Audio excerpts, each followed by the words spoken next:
رسول الله نحمده ونصلي على رسوله الكريم اما بعد فاعوذ بالله من الشيطان الرجيم بسم الله الرحمن الرحيم رب اشرح لي صدري ويسر لي امري واحلل عقدة من لساني يفقهوا قولي اذا سألك عبادي عني فاني قريب اجيب دعوة الداعي اذا دعان فَلْيَسْتَجِيبُوا لِي وَلْيُؤْمِنُوا بِي لَعَلَّهُمْ يَرْشُدُونَ۔ اور جب میرے بندے آپ سے میرے بارے میں سوال کریں تو کہہ دیجئے بے شک میں قریب ہوں، میں پکارنے والے کی پکار کا جواب دیتا ہوں۔ جب وہ مجھے پکارے تو ان کو چاہیے کہ وہ بھی میرا حکم مانیں اور مجھ پر ایمان رکھیں تاکہ وہ ہدایت پا جائیں۔ السلام علیکم ورحمۃ اللہ وبرکاتہ۔ کیا حال ہے سب کا؟ الحمدللہ۔ علم سکھانے والا قابل رشک انسان ہے۔ عبداللہ بن مسعود رضی اللہ عنہما نے بیان کیا کہ رسول اللہ صلی اللہ علیہ وسلم نے فرمایا، رشک بس دو آدمیوں پر ہی کیا جانا چاہیے، ایک وہ شخص جسے اللہ نے مال دیا اور پھر اس نے وہ حق کے راستے میں بے دریغ خرچ کیا، یعنی کھلا خرچ کیا لیکن حق کے راستے میں، صحیح جگہوں پر، اسراف میں نہیں، فضول خرچی میں نہیں۔ اور دوسرا وہ شخص جسے اللہ نے حکمت یعنی دین کا علم، قرآن و سنت کا علم دیا، وہ اس کے موافق فیصلے کرتا ہے اور اس کی تعلیم بھی دیتا ہے، یعنی اپنی زندگی میں بھی اس کو نافذ کرتا ہے، کوئی اور بھی اس سے بات کرے تو اس کو اس کے مطابق ہی گائیڈ کرتا ہے، اور اس کے ساتھ ساتھ وہ دوسروں کو سکھاتا بھی ہے۔ علم پھیلانے والے کے لیے نبی صلی اللہ علیہ وسلم نے دعا بھی کی ہے۔ آپ نے فرمایا، اللہ اس شخص کو تر و تازہ رکھے جس نے ہم سے کوئی بات سنی پھر اسے دوسروں تک پہنچایا۔ بعض اوقات پہنچانے والے سے سننے والا زیادہ یاد رکھنے والا ہوتا ہے۔ انس بن مالک کہتے ہیں کہ رسول اللہ صلی اللہ علیہ وسلم نے مسجد خیف میں منا کے اندر ہمیں خطبہ دیا، پس فرمایا، اللہ اس شخص کو تر و تازہ رکھے جس نے میری بات کو سن کر حفظ کیا، یعنی میمورائز کر لیا، اسے یاد رکھا اور اس شخص کو پہنچایا جس نے اسے نہیں سنا تھا، یعنی جو پہلے سے نہیں جانتا تھا، پھر اس شخص کی طرف بھی گیا جس نے اسے نہیں سنا، یعنی اس شخص کو پہنچایا اور پھر خود بھی گیا۔ یعنی ایک ہوتا ہے علم کو کنوے کرنا کسی ذریعے واسطے سے، اور ایک یہ ہے کہ لوگوں کے پاس خود جا کر ان کو سکھانا۔ تو ہمیں ہر طرح سے خیر کی بات عام کرنی چاہیے تاکہ لوگوں کی زندگیاں سنوریں اور ہم اس پر خود بھی عمل کرنے والے ہوں، کیونکہ جو شخص علم پر عمل نہیں کرتا اس کی بات پھر اثر نہیں رکھتی۔ 23واں پارہ۔ اعوذ باللہ من الشیطان الرجیم، بسم اللہ الرحمن الرحیم، وما لی لا اعبد فطرني وإليه ترجعون، أأتخذ من دونه آلهة إن يردني الرحمن بضر لا تغن عني شفاعتهم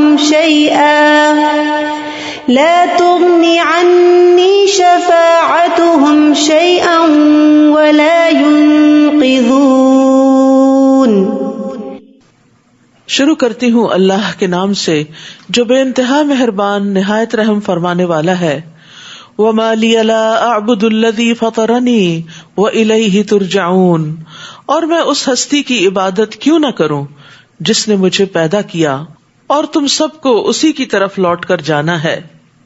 یہ اس شخص کا قول ہے جس نے پیغمبروں کی بات مانی اور دوسروں کو بھی ماننے کے لیے کہا، اور وہ اب سمجھا رہا ہے اپنی قوم کو کہ لوگوں اللہ کی عبادت کرو اور میں خود بھی اس کی عبادت کرنا چاہتا ہوں، یعنی میرے لیے اس ہستی کی عبادت کرنے سے جو عبادت کی واقعی مستحق ہے کون سی چیز مانے ہے، کیونکہ اسی نے مجھے وجود بخشا ہے، اس نے مجھے پیدا کیا ہے، اس نے مجھے رزق دیا ہے، اور ساری مخلوق کو واپس بھی اسی کی طرف جانا ہے.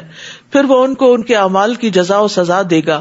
تو جس کے ہاتھ میں تخلیق ہے, جہاں سے ہم آئے ہیں, جس کے ہاتھ میں رزق ہے کہ اس دنیا میں اس کا رزق کھاتے ہیں, اور جس کی طرف ہم آخرت میں لوٹ کر جائیں گے, وہی اس بات کا مستحق ہے کہ اس کی عبادت کی جائے اور ان ہستیوں کو چھوڑ کر صرف اللہ ہی کی تعریف کی جائے, اسی کی بزرگی بیان کی جائے جس کے ہاتھ میں ہر طرح کا نفع اور نقصان ہے, اور اللہ کے علاوہ کوئی اور کسی نفع نقصان کا مالک نہیں, اور نہ زندگی کا اور نہ موت کا.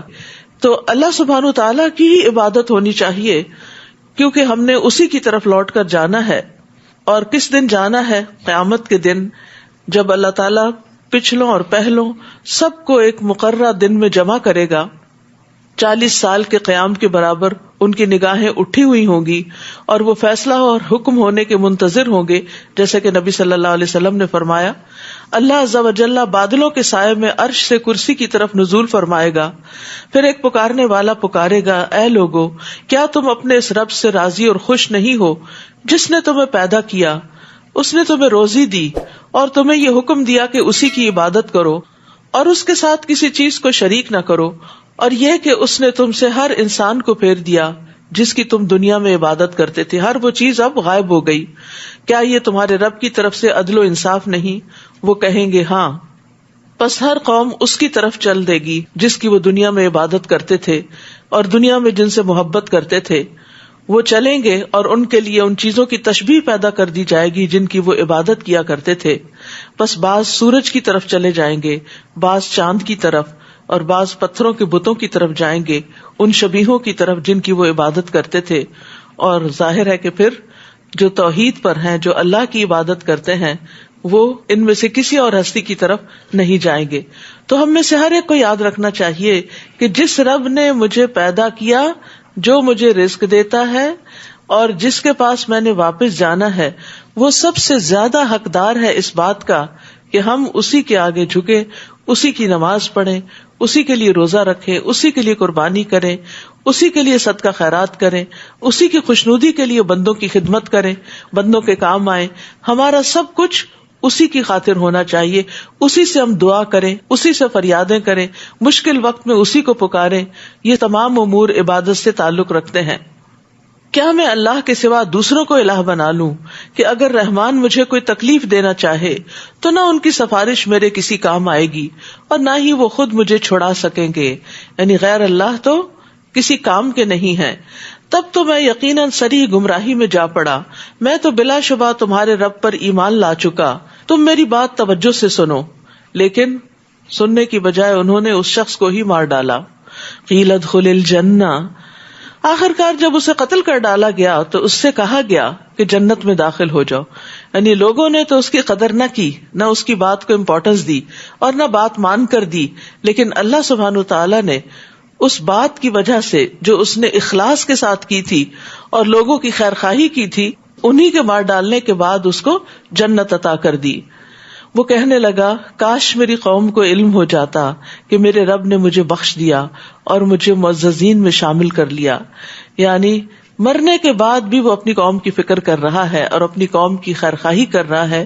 ایک سچے دائی کے اندر یہی صفت ہوتی ہے کہ وہ زندہ ہو یا مردہ ہو, لوگوں کی طرف سے اس کو کوئی خیر پہنچ رہی ہو یا ان کی طرف سے کوئی تکلیف پہنچ رہی ہو, وہ ہر حال میں ان کا خیرخواہی ہوتا ہے.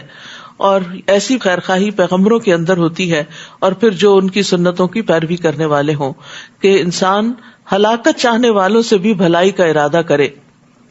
زید بن ارقم سے روایت ہے, وہ کہتے ہیں کہ ایک یہودی نے نبی صلی اللہ علیہ وسلم پر جادو کر دیا. آپ اس جادو کی وجہ سے چند دن بیمار رہے.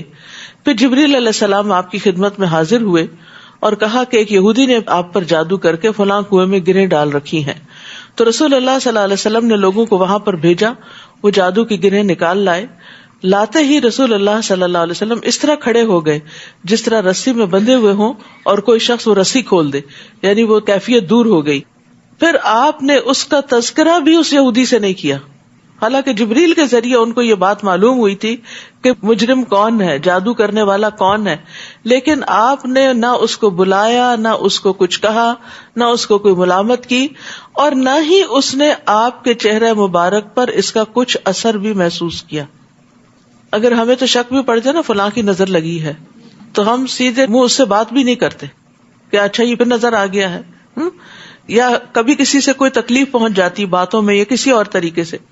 لیکن نبی صلی اللہ علیہ وسلم کا اخلاق دیکھے، اسی لیے اللہ تعالیٰ فرماتے ہیں وَإِنَّكَ لَعَلَىٰ خُلُقٍ عَظِيمٍ کہ آپ اخلاق کی بلندیوں پر فائز ہیں. اور اس کے بعد ہم نے اس کی قوم پر آسمان سے کوئی لشکر نہیں اتارا، اور نہ ہی ہمیں لشکر اتارنے کی کوئی حاجت تھی. وہ تو بس ایک دھماکہ ہوا جس سے وہ سب بجھ کر رہ گئے. بس ایک چیخ تھی اور اس چیخ سے ان کے دل پھٹ گئے اور وہ جہاں تھے وہیں کے وہیں ختم ہو گئے.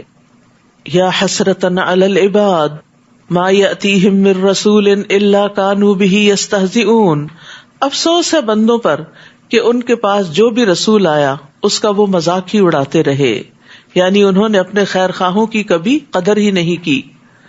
کیا انہوں نے دیکھا نہیں کہ کتنی ہی قومیں ہم ان سے پہلے ہلاک کر چکے ہیں جو ان کے پاس لوٹ کر نہیں آئے گی. وَإِن كُلٌّ لَمَّا جَمِيعٌ لَدَيْنَا مُحْضَرُونَ اور یہ سب لوگ ایک دن ہمارے حضور حاضر کیے جائیں گے. اور ان لوگوں کے لیے مردہ زمین بھی ایک نشانی ہے. ہم نے اسے زندہ کیا اور اس سے اناج نکالا جس کا کچھ حصہ وہ کھاتے ہیں. نیز ہم نے اس میں کھجوروں اور انگوروں کے باغ پیدا کیے اور اس کے اندر سے چشمے بہا دیے تاکہ وہ اس کے پھل کھائیں، حالانکہ یہ سب کچھ ان کے ہاتھوں نے نہیں بنایا. پھر کیا وہ شکر ادا نہیں کرتے؟ تو آپ بھی جب کھانے کی میز پہ بیٹھے تو آپ دیکھیں کہ اس میں سے کیا چیز ہے جو میری تیار کی ہوئی ہے. کوئی بھی فروٹ ہو، انگور ہو، آم ہو، کیلا ہو، اس کو دیکھا کرے کہ یہ میرے رب نے پیدا کیا ہے. میرا اس میں کچھ بھی کمال نہیں، میں تو اس کو صرف گروسری شاپ سے خرید کر لے آئی ہوں اور دھو کے ٹیبل پہ رکھ دیا. باقی تو سب اللہ ہی کی عنایت ہے. اگر وہ پیدا نہ کرے تو ہمارے سٹورز میں یہ سب کچھ آئے کہاں سے، اور ہم خریدیں کہاں سے بنائیں گے؟ ہمارے کرنے کا کام کیا ہے؟ کھائیں اور شکر ادا کریں. وہ کہتے ہیں نا اردو میں ایک بڑا مشہور شعر ہے، رب کا شکر ادا کر بھائی جس نے ہماری گائے بنائی. یعنی اصل شکر تو اس کا ہے جس نے یہ سب کچھ پیدا کیا ہے. پاک ہے وہ ذات جس نے زمین کی نباتات سے تمام اقسام کے جوڑے پیدا کیے اور خود ان کی اپنی جنس کے بھی اور ان چیزوں کی بھی جنہیں یہ جانتے نہیں، یعنی جو آسمانوں میں ہے، زمین کی گہرائیوں میں ہے. ہر چیز جوڑا جوڑا ہے سوائے رب العالمین کے کہ وہ واحد ایک اکیلا ہے. اور یہاں آیت شروع ہو رہی سبحان الذی سے. تعجب کے وقت انسان سبحان اللہ کہتا ہے، اللہ تعالیٰ کی نشانیوں کو دیکھنے کے وقت. اور یہاں پر حیرانی کی بات یہ ہے کہ اتنی بڑی بڑی نشانیاں لوگوں کے آس پاس ہیں، لیکن اس کے باوجود وہ کفر پر اڑے ہوئے ہیں. اور ان کے لیے ایک نشانی رات بھی ہے جس کے اوپر سے ہم دن کو کھینچ لیتے ہیں تو ان پر اندھیرا چھا جاتا ہے، اور سورج اپنی مقرر گزرگاہ پر چل رہا ہے. یہی زبردست علیم ہستی کا مقرر کردہ اندازہ ہے. یہاں اللہ تعالیٰ کی دو صفات العزیز العلیم بیان ہوئی ہیں کہ اللہ سبحانہ تعالیٰ غالب ہے، اسی کے کنٹرول میں ہے یہ سارے ستارے اور سیارے، اور پھر اسی نے اپنے علم کی بنا پر ان سب چیزوں کو تخلیق کیا اور ان کو چلا بھی رہا ہے. اور چاند کی ہم نے منزلیں مقرر کر دی ہیں. کس طرح باریک سا چاند طلوع ہوتا ہے اور پھر فل مون بن جاتا ہے اور پھر گھٹتے گھٹتے باریک سا واپس رہ جاتا ہے، حتیٰ کہ وہ کھجور کی پرانی ٹہنی کی طرح رہ جاتا ہے. نہ تو سورج سے یہ ہو سکتا ہے کہ وہ چاند کو جا پکڑے، اور نہ ہی رات دن پر سبقت دے جا سکتی ہے. سب اپنے اپنے مدار پر تیزی سے رواں دواں ہیں، ہر کوئی اپنا کام کر رہا ہے، اللہ کی اطاعت میں لگا ہوا ہے. لیکن انسان ہے کہ وہ اپنا کام کم کرتا ہے اور دوسروں کے کاموں میں مداخلت زیادہ کرتا ہے، اپنا محاسبہ کم کرتا ہے اور دوسروں کا حساب کتاب اور غلطیاں زیادہ نکالتا ہے. لیکن مخلوق میں ہر چیز جو ہے وہ اپنے اپنے کام اور اپنی اپنی رفتار کے ساتھ دوڑ رہی ہے.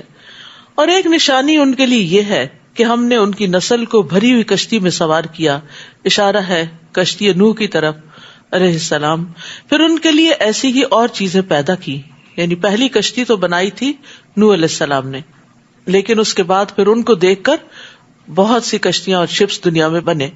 فرمایا پھر ان کے لیے ایسی ہی اور چیزیں پیدا کی جن پر وہ سوار ہوتے ہیں. اسی طرح ایک کشتی ہوائی کشتی بھی ہے جہاز کی شکل میں، مثلہ ما یرکبون، تو وہ بھی کتنے خطرات سے گزر کر انسان کو اپنی منزل تک پہنچاتا ہے. اس میں انسانی کوششیں تو ہیں لیکن اصل فضل رب ہی کا ہے کہ جو انسانوں کو تمام خطرات سے محفوظ رکھتے ہوئے منزل تک پہنچاتا ہے. اگر ہم چاہیں تو انہیں غرق کر دیں، پھر نہ تو کوئی ان کا فریاد رس ہوگا اور نہ وہ بچائے جا سکیں گے.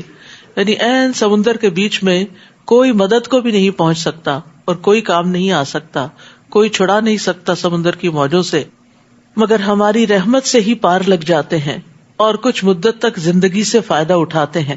یعنی سارے خطرات کو پار کرتے کرتے آخر کنارے جا لگتے ہیں.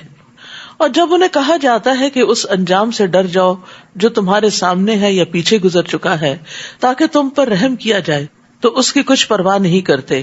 اور جب بھی ان کے پاس ان کے رب کی نشانیوں میں سے کوئی نشانی آتی ہے تو وہ اس سے اعراض ہی کر جاتے ہیں.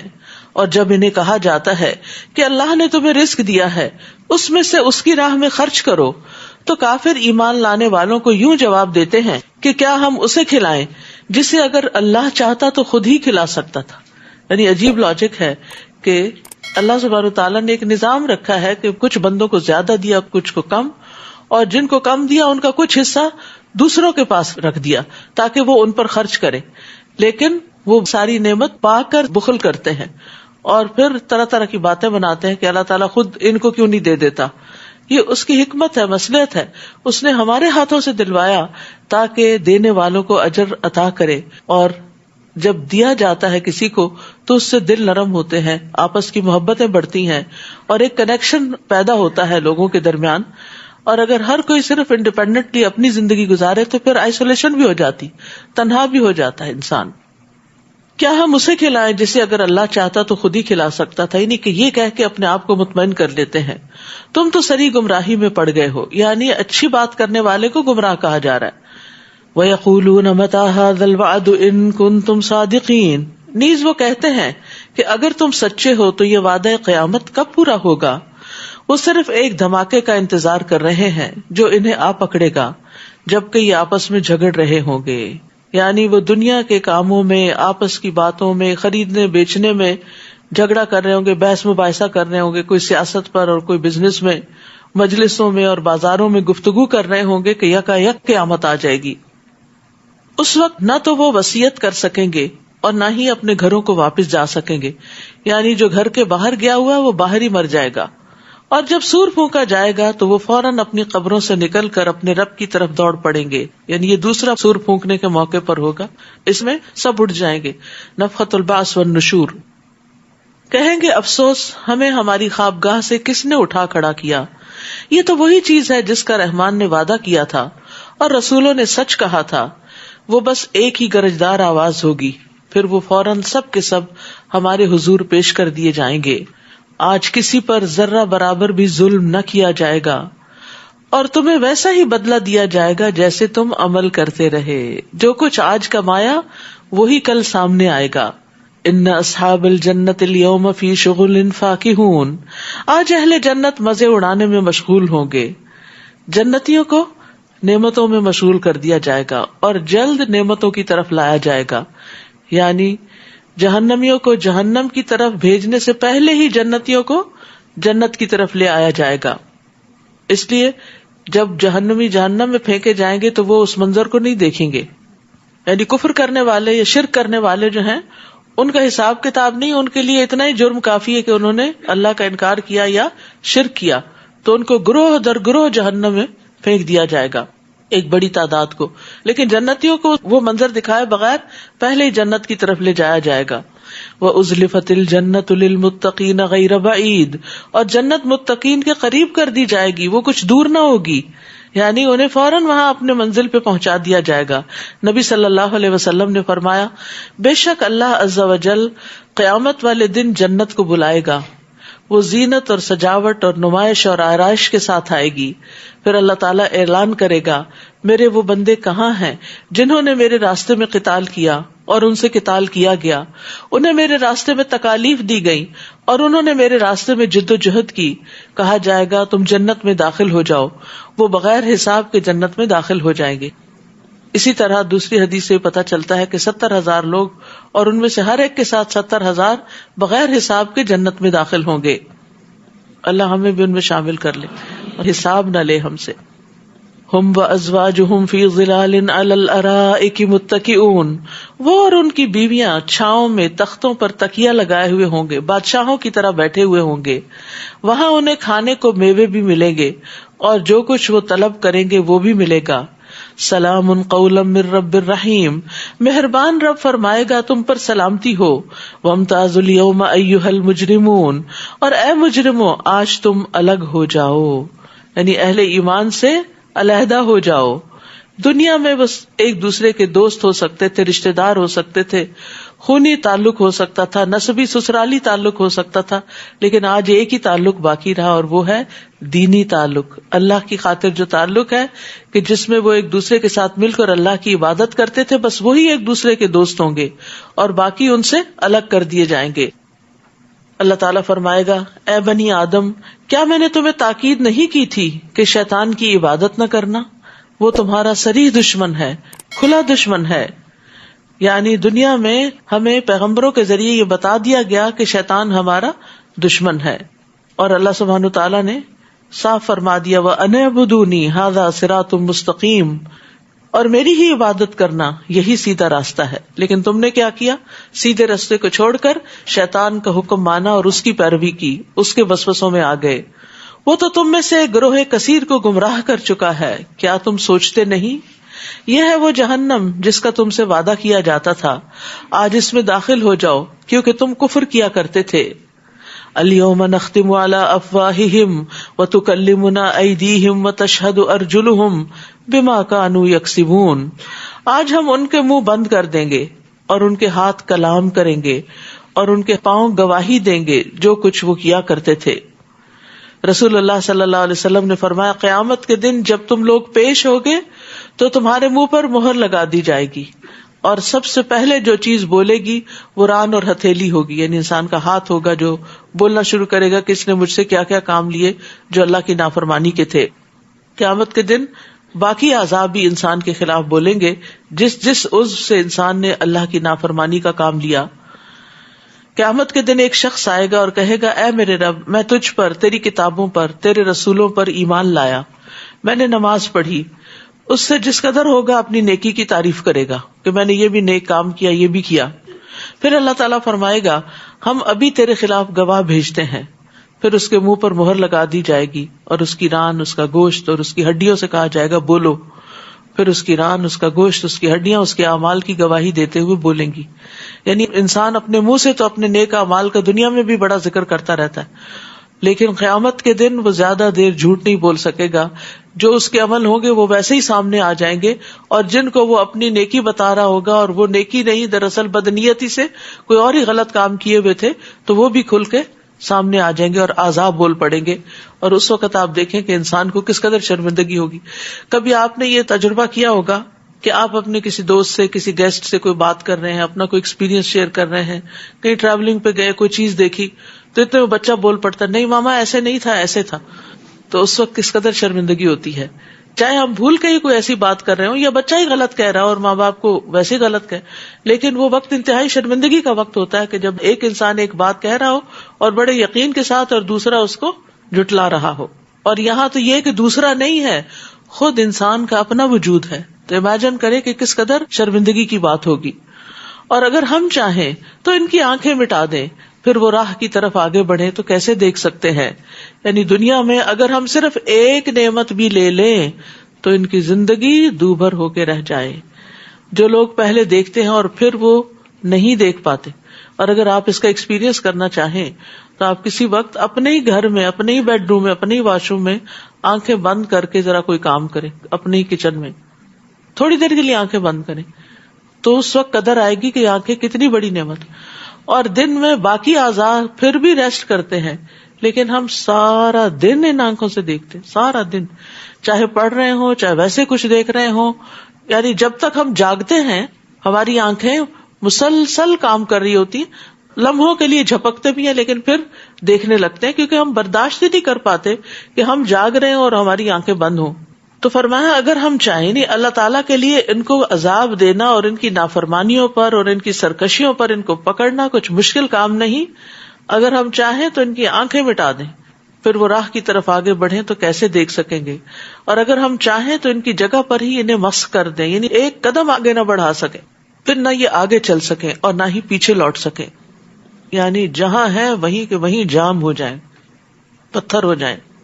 اور جس شخص کو ہم زیادہ عمر دیتے ہیں اس کی خلقت ہی الٹ دیتے ہیں. کیا یہ سوچتے نہیں؟ ہم سب کے سامنے کتنے ہی بزرگ ایسے ہو سکتے ہیں کہ جن کو ہم نے اپنی آنکھوں کے سامنے اپنے والدین کو یا ساس سسر کو یا نانا نانی کو ان کی جوانی یا نیم جوانی کی حالت میں بھی دیکھا اور ان کو ایکٹیو دیکھا اور ان کو بھاگتے دوڑتے دنیا کے کام کرتے کراتے، اور پھر کس طرح ان کو بیماریوں نے آ گھیرا اور کس طرح ان کا حافظہ چلا گیا. کوئی الزائمر کا مریض ہو گیا، کسی کو ڈیمنشیا ہو گیا، کوئی اپنی یادداشت کھو بیٹھا. یہ سارے منظر سبق سیکھنے کے ہیں. اپنا فیوچر دیکھیں ان میں اور اللہ سے دعائیں کریں کہ اللہ تعالیٰ ہمیں ان تمام آزمائشوں سے بچا کے رکھے. یعنی مقصود کیا ہے اس سے؟ اللہ تعالیٰ فرماتے کہ نافرمانیاں کیوں کر رہے ہو، اللہ کو ناراض کیوں کر رہے ہو، اللہ کی نعمتوں پر شکر کیوں نہیں ادا کرتے، ان اعضاء سے اس زندگی سے اللہ کی عبادت کا کام کیوں نہیں لیتے؟ کیا تم اس بات کے انتظار میں ہو کہ تمہاری اس طرح پکڑ ہو جائے؟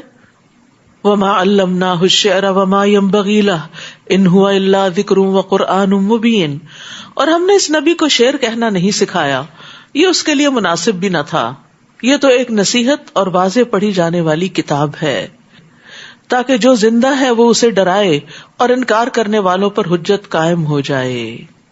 زندگی سے مراد صرف زندہ ہونا نہیں بلکہ دل کی زندگی مراد ہے، کیونکہ جس کا دل زندہ ہوتا ہے وہی اس کتاب سے، اس قرآن سے فائدہ اٹھاتا ہے. اور جس کا دل مر جائے نہ وہ قرآن پر غور و فکر کرتا ہے، نہ تدبر کرتا ہے، نہ اس کے ساتھ اس کا کوئی تعلق ہوتا ہے.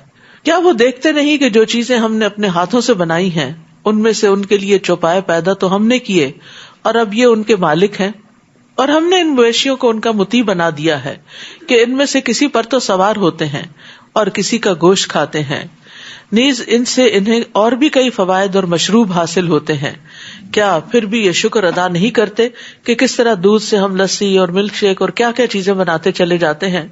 اور انہوں نے اللہ کے علاوہ کئی الہ بنا رکھے ہیں اس امید پر کہ ان کی مدد کی جائے گی، حالانکہ وہ ان کی کچھ مدد نہ کر سکیں گے بلکہ وہ ان کے لشکر مخالف کی حیثیت سے پیش کیے جائیں گے. لہٰذا ان کی باتیں آپ کو غمزدہ نہ کریں. ہم یقیناً جانتے ہیں جو کچھ وہ چھپاتے ہیں اور جو کچھ وہ ظاہر کرتے ہیں. کیا انسان دیکھتا نہیں کہ ہم نے اسے نطفہ سے پیدا کیا ہے، پھر وہ حقائق سے اعراض کر کے سری جھگڑالو بن گیا ہے، اور وہ ہمارے لیے تو مثال بیان کرتا ہے اور اپنی پیدائش کو بھول جاتا ہے. کہتا ہے کہ جب یہ ہڈیاں بوسیدہ ہو چکی ہوں گی تو انہیں کون زندہ کرے گا؟ آپ کہیے اسے وہی زندہ کرے گا جس نے اسے پہلی بار پیدا کیا، اور وہ ہر قسم کا پیدا کرنا جانتا ہے، ہر طرح کی تخلیق کا علم اس کو ہے. لہذا انسانوں کو دوبارہ پیدا کرنا اس کے لیے کچھ بھی مشکل نہیں. وہی ہے جس نے تمہارے لیے سرسبز درخت سے آگ پیدا کر دی جس سے تم آگ سلگاتے ہو. کیا وہ ذات جس نے آسمانوں اور زمین کو پیدا کیا اس پر قادر نہیں کہ ان جیسوں کو پیدا کر سکے؟ یعنی آسمان کی پیدائش بڑا کام ہے یا اس انسان کو دوبارہ پیدا کرنا جس کو پہلی بار وہ خود پیدا کر چکا ہے؟ کیوں نہیں، وہی تو سب کچھ پیدا کرنے والا اور سب کچھ جاننے والا ہے. انما امرہ اذا اراد شیئا ان یقول له کن فیکون.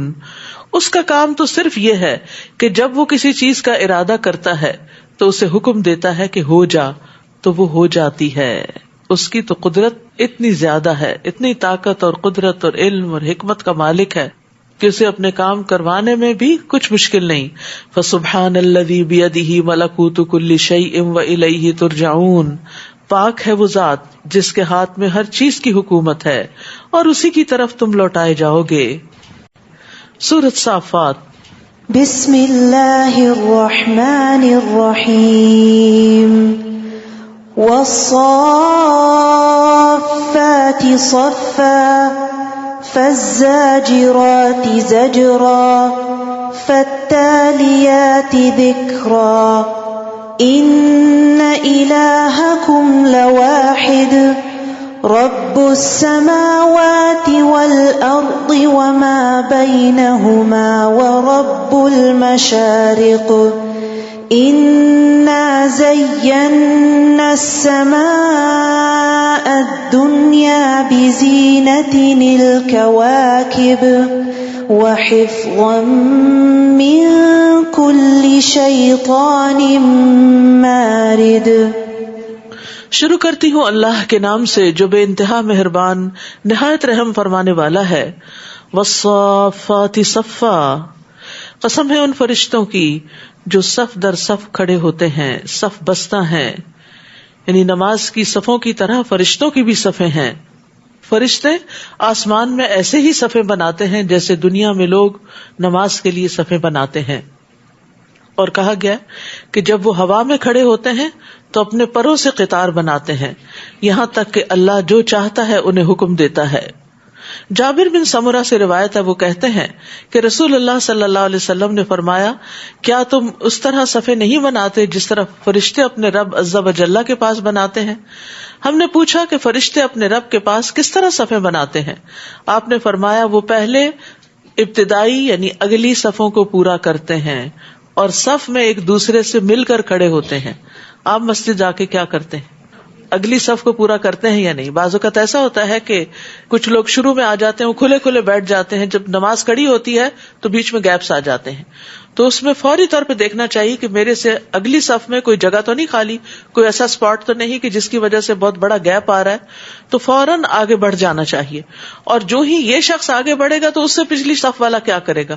وہ آگے بڑھ جائے گا یا پھر ساتھ جڑ جائیں گے ایک دوسرے کے ساتھ. اور اگر صفوں کے اندر یہ خلل ہو تو یہ نماز کی اقامت کی راہ میں رکاوٹ ہوتا ہے.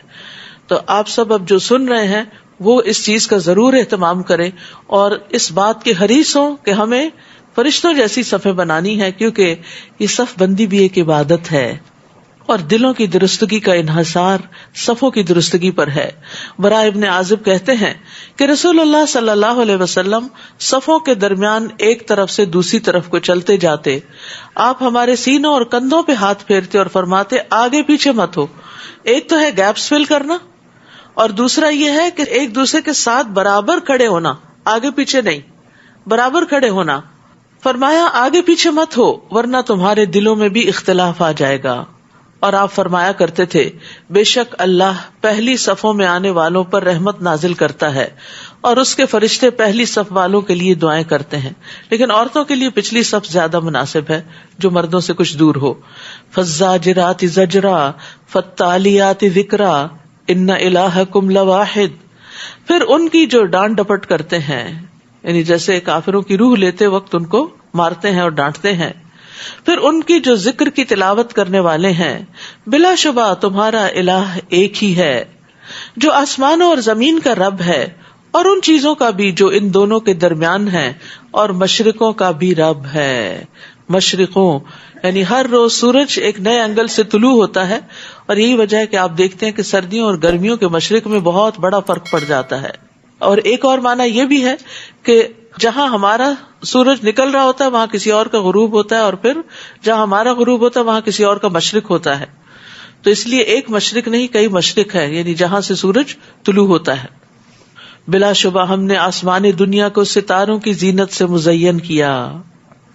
یہاں آسمان دنیا کا خاص ذکر ہے، انا زینا السماء الدنیا، کیونکہ وہی ہماری آنکھوں کے سامنے ہے، باقی آسمان تو ہم دیکھ نہیں پاتے. وحفظا من کل شیطان مارد، اور اسے ہر سرکش شیطان سے محفوظ بنا دیا.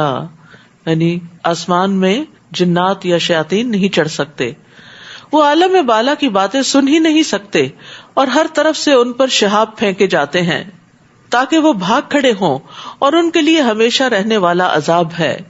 تاہم اگر کوئی شیطان کوئی بات لے اڑے تو ایک تیز شعلہ اس کا تعاقب کرتا رہتا ہے. عبداللہ بن عباس سے مروی ہے، وہ کہتے ہیں کہ مجھے نبی صلی اللہ علیہ وسلم کے صحابہ میں سے ایک انصاری صحابی نے خبر دی کہ وہ ایک رات رسول اللہ صلی اللہ علیہ وسلم کے ساتھ بیٹھے ہوئے تھے کہ ایک ستارہ پھینکا گیا اور روشنی پھیل گئی، یعنی اوپر سے شعلہ آیا. تو رسول اللہ صلی اللہ علیہ وسلم نے صحابہ سے فرمایا کہ تم جاہلیت میں کیا کہتے تھے جب کوئی ستارہ اس طرح پھینکا جاتا ہے؟ انہوں نے عرض کیا اللہ اور اس کا رسول ہی بہتر جانتے ہیں، اپنی پچھلی بات نہیں دہرائی. پھر کہا کہ ہم کہا کرتے تھے کہ اس رات کوئی بڑا آدمی پیدا ہوا ہے اور کوئی بڑا آدمی مر گیا ہے.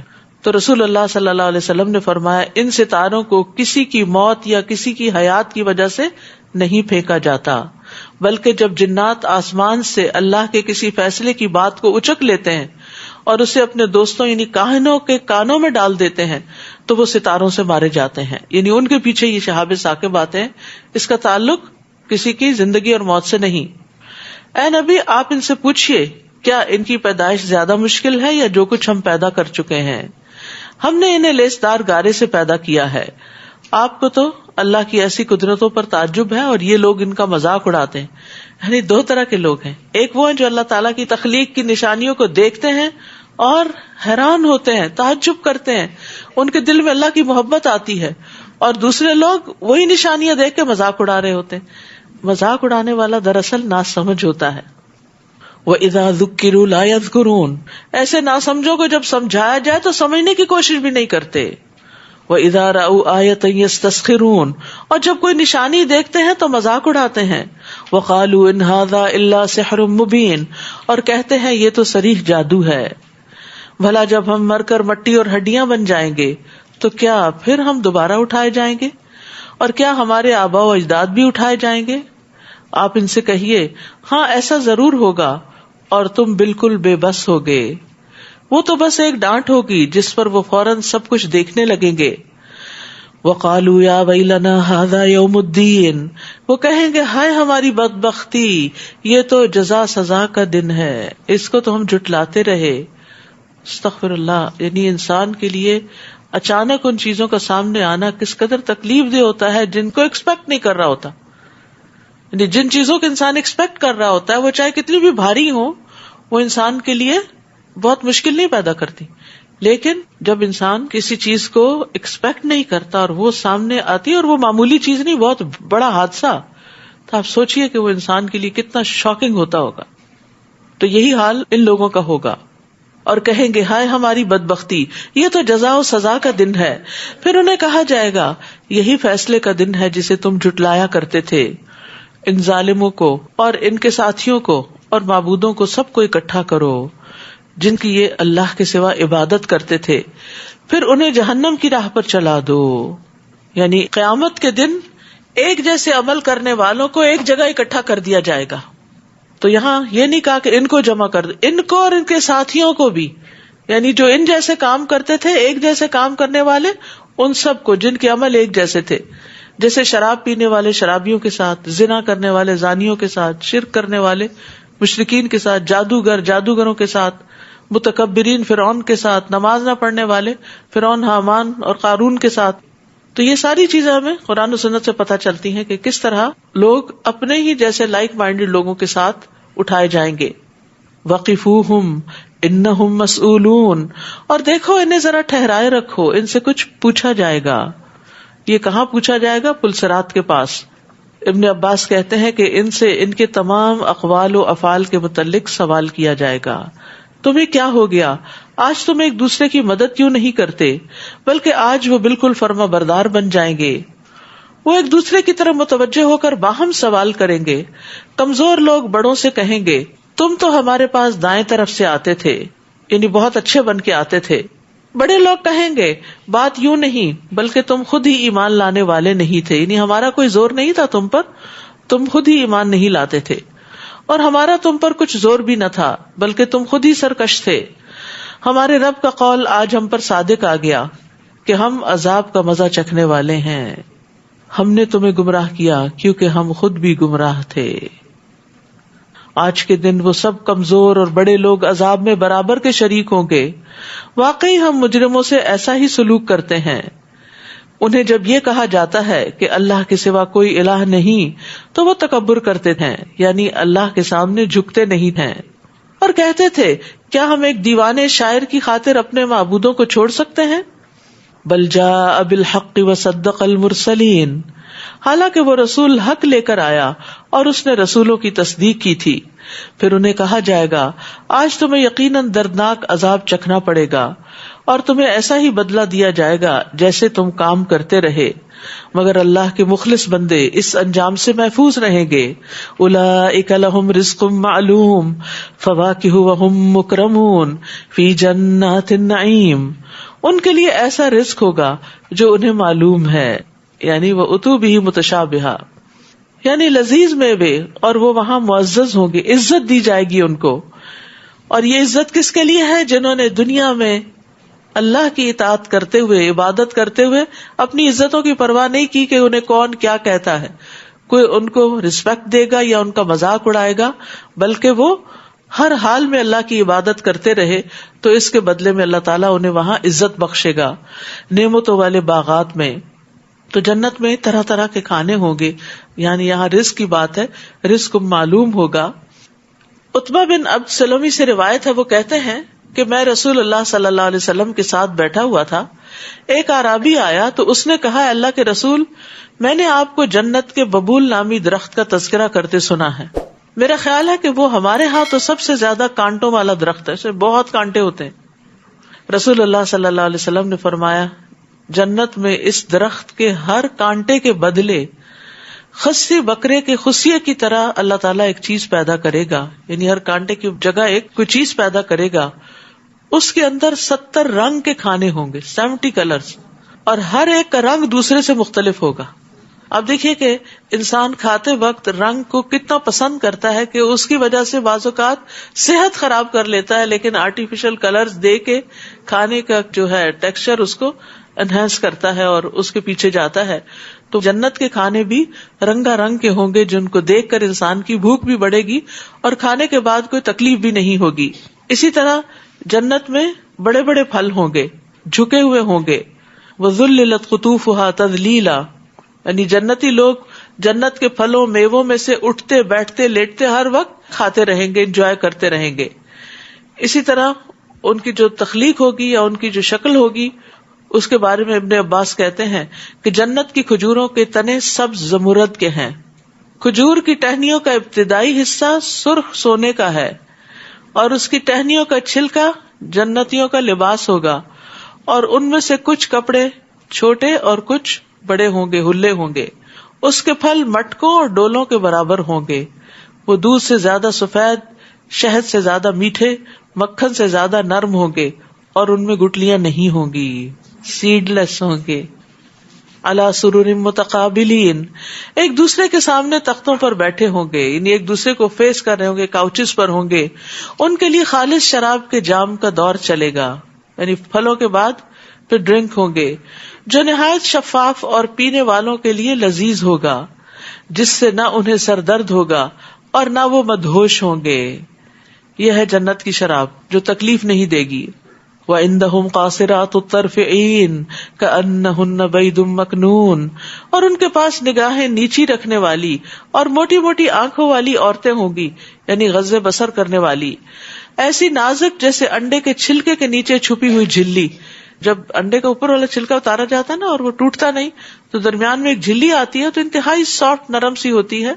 تو ان کی سکن کی سافٹنس کا یہاں ذکر کیا گیا کہ وہ کیسی ہوگی. یہ لوگ بھی ایک دوسرے کی طرف متوجہ ہو کر سوال کریں گے. ان میں سے ایک کہے گا دنیا میں میرا ایک دوست تھا جو مجھے کہا کرتا تھا کیا تم بھی تصدیق کرنے والوں میں شامل ہو گئے؟ تم بھی آخرت کو مانتے ہو؟ بھلا جب ہم مر کر مٹی اور ہڈیاں بن جائیں گے تو کیا ہم ضرور سزا دیے جانے والے ہیں؟ پھر کہے گا کیا تم اس کا حال معلوم کرنا چاہتے ہو؟ یعنی 2 دوست تھے، 2 کولیگز تھے، 2 کو ورکرز تھے. قرین کا لفظ آیا ہے جو دنیا میں اکٹھے کام کرتے تھے لیکن دونوں کے عقیدے فرق تھے.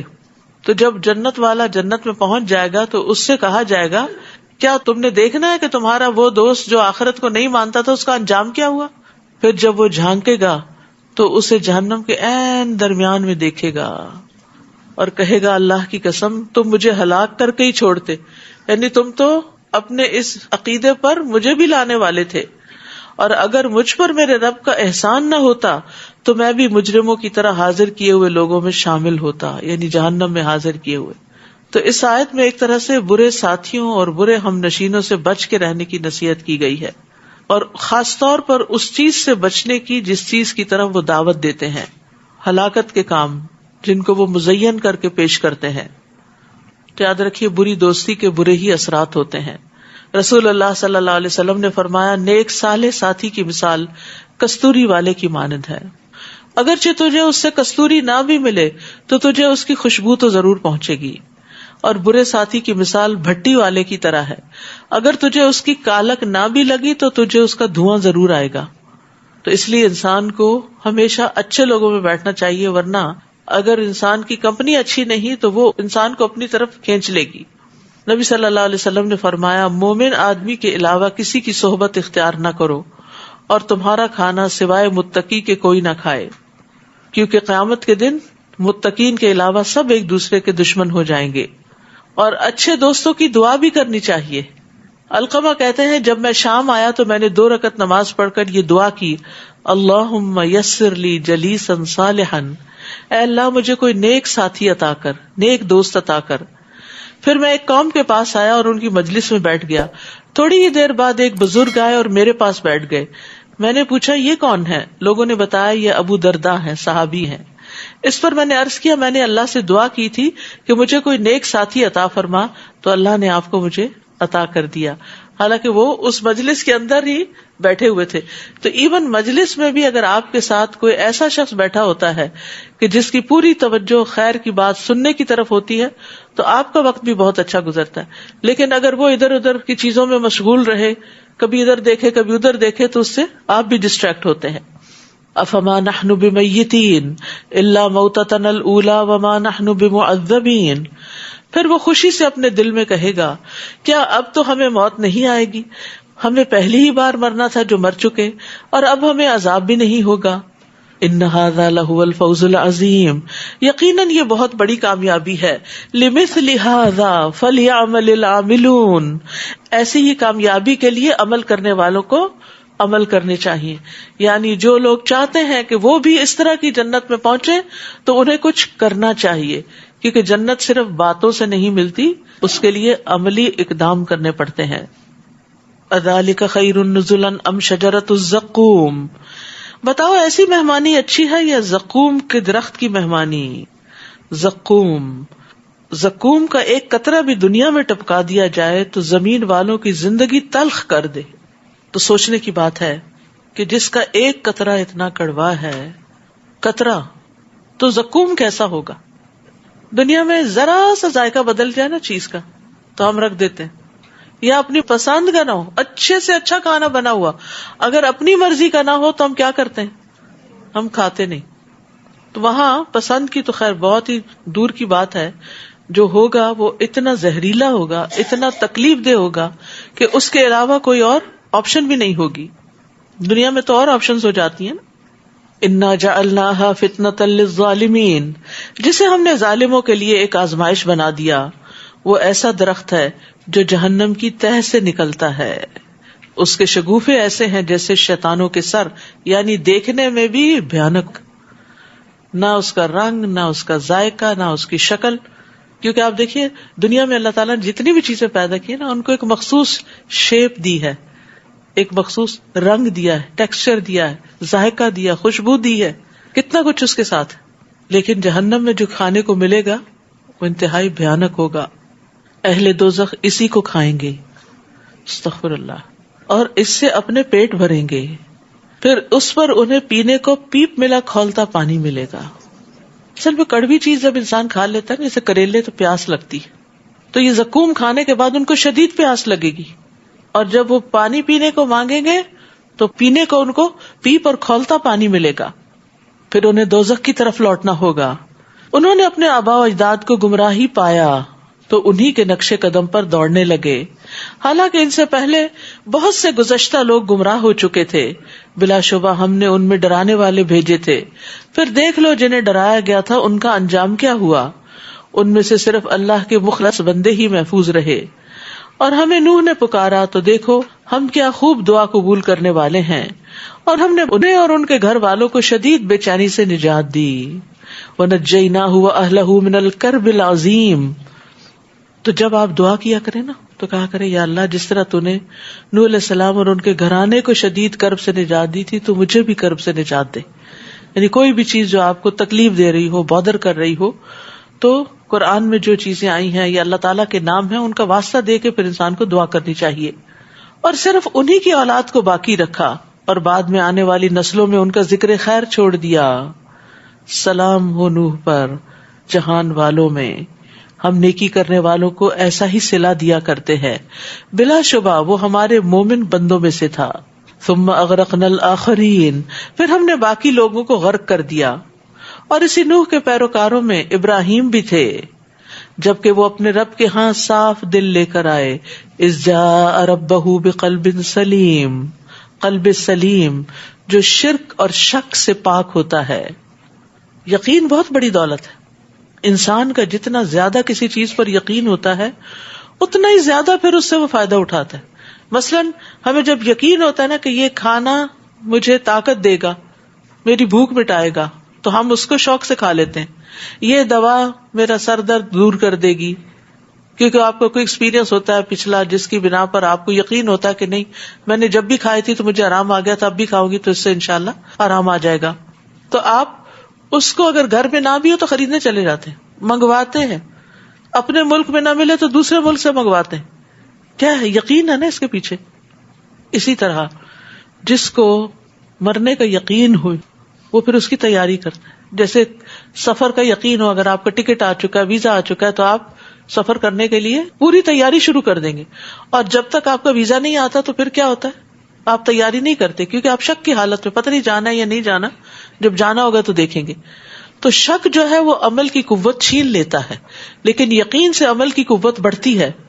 اسی طرح جس کسی کو آخرت پر یقین ہو کہ وہ آنی ہے اور حساب کتاب ہونا ہے تو پھر وہ شخص اس کے لیے اسی طرح تیاری بھی کرتا ہے. تو قلب سلیم وہ ہوتا ہے کہ جس میں اللہ کے بارے میں شک نہیں، آخرت کے بارے میں شک نہیں، جزا سزا کے بارے میں شک نہیں. اور فارابی کہتے ہیں میں نے محمد بن سیرین سے پوچھا یہ قلب سلیم کیا چیز ہے، اس سے کیا مراد ہے؟ انہوں نے کہا جو اللہ کی مخلوق کے معاملے میں اللہ عز و جل کے لیے خیر خواہی کرنے والا ہو، یعنی بندوں کا خیر خواہ. قلب سلیم والا کون ہوتا ہے؟ جو بندوں سے اچھا کرتا ہے. بندوں سے اچھا صرف وہ کر سکتا ہے جو اللہ پر یقین رکھتا ہو کہ وہ مجھے اس کی جزا دے گا. ورنہ کوئی ایک بندہ ایسا بتا دیں جس کی کوئی بات آپ کو کبھی بری نہ لگی ہو یا جس سے آپ کو کوئی تکلیف نہ پہنچی ہو، حتیٰ کہ جن سے ہم شدید محبت کرتے ہیں ان کی بھی بہت سی باتوں سے اگری نہیں کرتے اور ان سے بھی اختلاف ہوتا ہے اور ان سے بھی کبھی کوئی تکلیف پہنچتی ہے. ہمارے والدین ہو سکتے ہیں، استاد ہو سکتے ہیں، ہمارے بہن بھائی ہو سکتے ہیں، دوست ہو سکتے ہیں، کوئی بھی. تو آپ دیکھیے اگر ہم پھر بدلہ لینے پر ہی آ جائیں تو کیا کسی کی خیر خواہی کر سکتے ہیں؟ اگر کسی نے ہمیں دھوکہ دیا ہو تو ہم اس کے ساتھ اچھا نہیں کر سکتے اگر ہم اللہ کے لیے نہ کریں، کیونکہ اگر اس کے لیے کریں گے اس سے بھلائی تو نہیں کر سکیں گے. تو قلب سلیم والا ہی دراصل اچھے اچھے کام کرنے کے قابل ہوتا ہے، کیونکہ وہ اپنے دل سے اس طرح کے منفی اثرات کو صاف کرتا رہتا ہے، اپنے دل کو سلامت رکھتا ہے. جریر بن عبداللہ کہتے ہیں کہ میں نے نبی صلی اللہ علیہ وسلم سے ہر مسلمان سے خیر خواہی کرنے پر بیعت کی. تو خیر خواہی جو ہے وہ ہر مسلمان کا حق ہے. رسول اللہ صلی اللہ علیہ وسلم نے فرمایا مسلمان کے مسلمان پر 6 حق ہیں. آپ سے عرض کیا گیا اللہ کے رسول وہ کیا ہے؟ آپ نے فرمایا جب تم اس سے ملو تو اسے سلام کرو، جب وہ تمہیں دعوت دے تو قبول کر لو، جب وہ تم سے خیر خواہی طلب کرے تو تم اس کی خیر خواہی کرو، کوئی اچھا مشورہ مانگے. اور ایک روایت میں ہے اور اس کی غیر موجودگی میں اس کا خیر خواہ رہے. جب وہ چھینکے اور الحمدللہ کہے تو تم یرحمک اللہ کہو، جب وہ بیمار ہو جائے تو اس کی عیادت کرو، جب وہ فوت ہو جائے تو اس کے جنازے میں شرکت کرو. تو یاد رکھیے کہ خیر خواہی ہم سب پر لازم ہے، ورنہ خیر خواہی کے بغیر انسان قلب سلیم نہیں رکھ سکتا. اور جس کا دل سلامت نہیں ہوتا ہر طرح کے شر، وسوسوں اور فساد سے، تو پھر کیا ہوتا ہے؟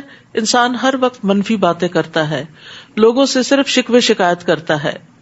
اور کہتے ہیں کہ اگر صرف 30 منٹ کے لیے بھی دن میں انسان بری سوچیں سوچتا ہے، شکوے شکایت اور غم اور دکھ کی باتیں، تو اس سے اس کے دماغ کی شریانوں کو نقصان پہنچتا ہے.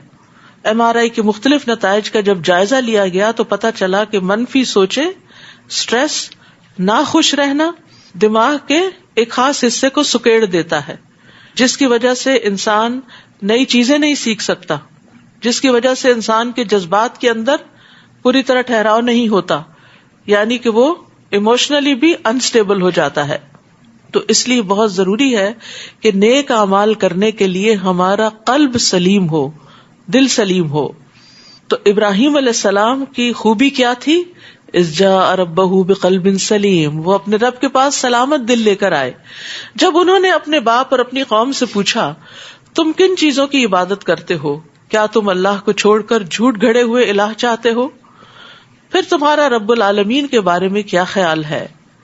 پھر ایک دفعہ انہوں نے ستاروں میں نظر ڈالی تو کہا میری کچھ طبیعت خراب ہے، یعنی میں تمہارے ساتھ میلے پہ نہیں جا سکتا.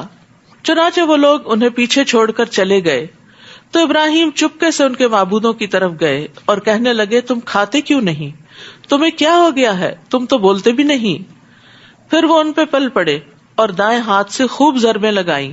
واپس آ کر قوم نے جو یہ حال دیکھا تو دوڑتے ہوئے ابراہیم کے پاس آئے. انہوں نے کہا کہ ابراہیم علیہ السلام نے کیا تم ایسی چیزوں کو پوچھتے ہو جنہیں تم خود ہی تراش لیتے ہو؟ حالانکہ اللہ ہی نے تمہیں بھی پیدا کیا ہے اور ان چیزوں کو بھی جو تم بناتے ہو. وہ کہنے لگے اس کے لیے ایک الاؤ تیار کرو، بہت بڑی آگ بھڑکاؤ اور اسے آگ میں پھینک دو. انہوں نے تو ابراہیم کے خلاف تدبیر کی تھی مگر ہم نے انہیں نیچا ہی کر دیا. فَأَرَادُوا بِهِ كَيْدًا فَجَعَلْنَاهُمُ الْأَسْفَلِينَ. یہ ہے اللہ کی طاقت. اللہ کے بندوں کے ساتھ جب کوئی برا چاہے، بری چالیں چلے تو اللہ سبحانہ وتعالی انہیں ہی نیچا دکھا دیتے ہیں. لیکن پھر وہ کون ہوتے ہیں جن کے لیے اللہ تعالیٰ اتنا بڑا انتقام لیتا ہے؟ وہ اللہ کے مخلص بندے ہوتے ہیں جن کے اندر شرک نہیں ہوتا، شک نہیں ہوتا. نیز ابراہیم نے کہا میں اپنے رب کی طرف جاتا ہوں، وہی میری رہنمائی کرے گا.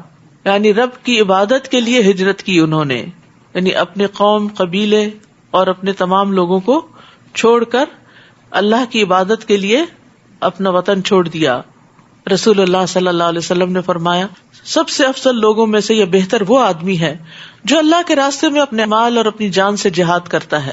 پھر اس مومن کا درجہ ہے جو گھاٹیوں میں سے کسی گھاٹی میں اپنے رب کی عبادت کرتا ہے اور لوگوں کو اپنے شر سے دور رکھتا ہے.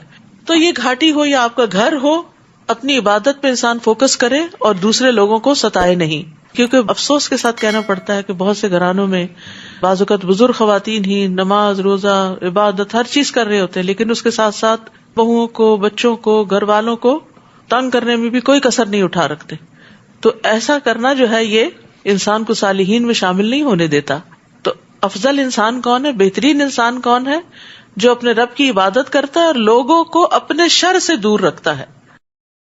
رب هب لي من الصالحین فبشرناه بغلام حلیم. اب چونکہ انہوں نے اپنا پچھلا سارا کنبہ قبیلہ چھوڑ دیا تھا، رب کی خاطر ہجرت کر کے نکل آئے تھے، تو رب سے دعا کی کہ اے میرے رب مجھے ایک صالح بیٹا عطا کر. چنانچہ ہم نے انہیں ایک بردبار بیٹے کی بشارت دی. بہترین طریقے سے کمپنسیشن ہوئی. اشارہ ہے اسماعیل علیہ السلام کی طرف. پھر جب وہ بیٹا ان کے ہمراہ دوڑ دھوپ کرنے کی عمر کو پہنچ گیا تو ایک دن ابراہیم نے کہا بیٹے میں نے خواب میں دیکھا ہے کہ میں تمہیں ذبح کر رہا ہوں، اب بتاؤ تمہاری کیا رائے ہے؟ بیٹے نے جواب دیا ابا جان وہی کچھ کیجئے جو آپ کو حکم ہوا ہے، آپ انشاءاللہ مجھے صبر کرنے والا ہی پائیں گے. تو یہاں ابراہیم علیہ السلام نے اپنے بیٹے سے مشورہ کیا، اس لیے نہیں کہ اس کی رائے کی طرف رجوع کرے، بلکہ دیکھنا یہ چاہتے تھے کہ اس کا کیا نقطہ نظر ہے، اور اس لیے بھی کہ وہ مینٹلی تیار ہو جائے، اپنے دل کو وہ بھی مضبوط کر لیں اور والد بھی مضبوط کر لیں اور اپنے نفس کو صبر پر آمادہ کر لیں. تو اسماعیل علیہ السلام نے ان کو بہت ہی خوبصورت جواب دیا، اور اسی وجہ سے آپ دیکھتے ہیں کہ اسماعیل علیہ السلام کی بھی بڑی فضیلت ہے. یعنی اسماعیل علیہ السلام نے جب اپنے والد کو آگاہ کیا کہ وہ اپنے نفس کو صبر کے لیے تیار کریں گے، اور پھر یہ ہے کہ اللہ نے چاہا، اللہ کی مشیت کے ساتھ اس کو ملا دیا، اور پھر اسماعیل علیہ السلام کو پیشانی کے بل لٹایا گیا تو اس وقت انہوں نے سفید رنگ کی قمیص پہن رکھی تھی. وہ کہنے لگے ابا جان اس کے علاوہ تو میرے کوئی کپڑے نہیں کہ آپ جس میں مجھے کفن دیں گے، اس لیے آپ انہی کپڑوں کو میرے جسم سے اتار لیں تاکہ بعد میں آپ مجھے اسی میں کفن دے سکیں. ابراہیم علیہ السلام نے ان کے کپڑے اتارنے کے لیے جو ہی ہاتھ آگے بڑھایا تو پیچھے سے کسی نے آواز لگائی، اے ابراہیم تم نے اپنا خواب سچ کر دکھایا۔ ابراہیم علیہ السلام نے پیچھے مڑ کے دیکھا تو وہ ایک سفید رنگ کا سینگوں والا اور بڑی بڑی آنکھوں والا دمبا کھڑا تھا۔ وَفَدَيْنَاهُ بِذِبْحٍ عَظِيمٍ فَلَمَّا أَسْلَمَا وَتَلَّهُ لِلْجَبِينِ، پھر جب وہ دونوں سر تسلیم خم کر گئے اور ابراہیم نے بیٹے کو پیشانی کے بل گرا دیا تو ہم نے اسے پکارا، ابراہیم تم نے خواب کو سچ کر دکھایا، ہم یقیناً نیکی کرنے والوں کو ایسا ہی صلہ دیا کرتے ہیں۔ بلا شبہ یہ ایک صریح آزمائش تھی اور ہم نے ایک بڑی قربانی بطور فدیہ دے کر اس بیٹے کو چھڑا لیا اور پچھلے لوگوں میں اس کا ذکر خیر چھوڑ دیا۔ یعنی ابراہیم علیہ السلام نے دعا کی تھی نا، وَجْعَلْ لِي لِسَانَ صِدْقٍ فِي الْآخِرِينَ، کہ بعد میں آنے والوں میں میری سچی ناموری رکھ، تو اللہ تعالیٰ نے ان کے لیے بعد کے لوگوں کے اندر ایک خاص محبت پیدا کر دی، ان کی تعریف پیدا کر دی۔ لیکن اس کے برعکس جن لوگوں کے ساتھ انبیاء کا مقابلہ رہا، جیسے فرعون ہے، حامان ہے، قارون ہے، یا پھر نمرود ہے جس کے ساتھ ابراہیم علیہ السلام کا مناظرہ ہوا تھا، تو ان کے لیے کیا ہے؟ بری زبان ہے، یعنی سب ان کو برا بھلا کہتے ہیں۔ تو یاد رکھیے کسی کی اچھی شہرت جو ہے یہ بھی اللہ تعالیٰ کا ایک انعام ہوتا ہے، اور یہ انسان زبردستی اپنی نہیں بنا سکتا، یہ اللہ ہی کرتا ہے۔ رسول اللہ صلی اللہ علیہ وسلم نے فرمایا، جب اللہ کسی بندے کے ساتھ بھلائی کا ارادہ کرتا ہے تو اسے لوگوں میں نیک شہرت بنا دیتا ہے۔ تو کسی نے کہا نیک شہرت کیسے عطا کرتا ہے؟ آپ نے فرمایا وہ اس طرح کہ اس کے لیے اس کی موت سے پہلے نیک عمل کرنا آسان کر دیتا ہے، حتیٰ کہ اس کے آس پاس والے اس سے خوش ہو جاتے ہیں، یعنی سارے لوگ اس سے خوش ہو جاتے ہیں۔ یعنی یہ اللہ کا بہت بڑا انعام اور فضل ہوتا ہے کہ اللہ تعالیٰ کسی کو مرنے سے پہلے یہ نہیں ایک دو دن سے بات نہیں بنتی، وہ بھی ہوتی ہے جب انسان آخر وقت میں کوئی اچھا کام کرتے ہوئے جائے، مثلاً کوئی جمعے کے دن فوت ہو جاتا ہے یا رمضان پہ فوت ہو جاتا ہے یا شب قدر میں فوت ہو جاتا ہے، تو لوگ بہرحال اس کی تعریف کرتے ہیں کہ پتہ نہیں اس کی کون سی نیکی تھی جو اس کے کام آ گئی کہ اللہ نے اس کو اتنی اچھی موت دی، کوئی شہادت کی موت ہو کسی کی، اور اسی طرح۔ اور پھر یہ بھی یاد رکھیے کہ ہر انسان کی آسمان اور زمین میں ایک مخصوص شہرت ہوتی، ہر انسان اپنے اعمال کے ساتھ پہچانا جاتا ہے، اور اس کو آپ بڑی اچھی طرح محسوس کر سکتے ہیں۔ جتنے بھی بندے آپ کو یاد ہیں نا، جتنے بھی لوگ آپ کے رشتے دار، بچے، سب، ہر ایک کے بارے میں اگر آپ امیجن کریں تو ان کا نام آتے ہی، ان کی بات ہوتے ہی آپ کے سامنے کوئی چیز آ جائے گی، یا اچھی آئے گی یا اچھی نہیں آئے گی۔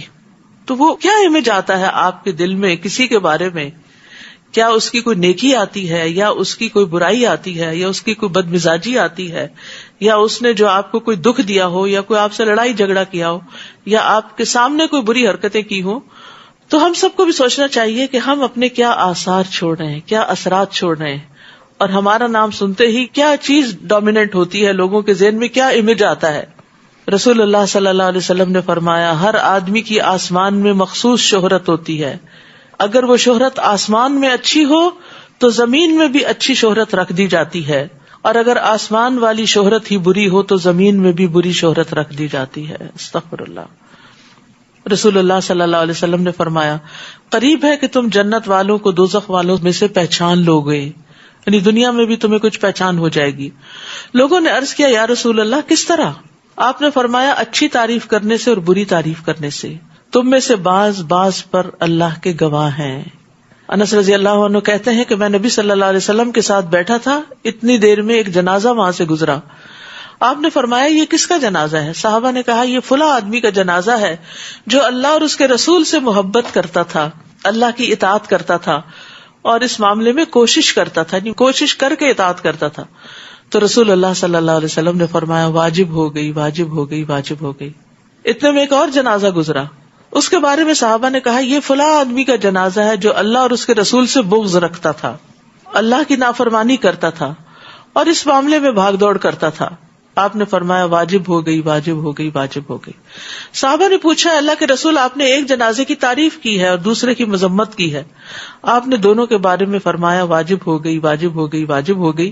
آپ نے فرمایا، ہاں ابو بکر، بے شک اللہ کے کچھ فرشتے ہیں جو انسان کے اندر موجود خیر اور شر کو بنی آدم کی زبانوں میں جاری کرتے ہیں۔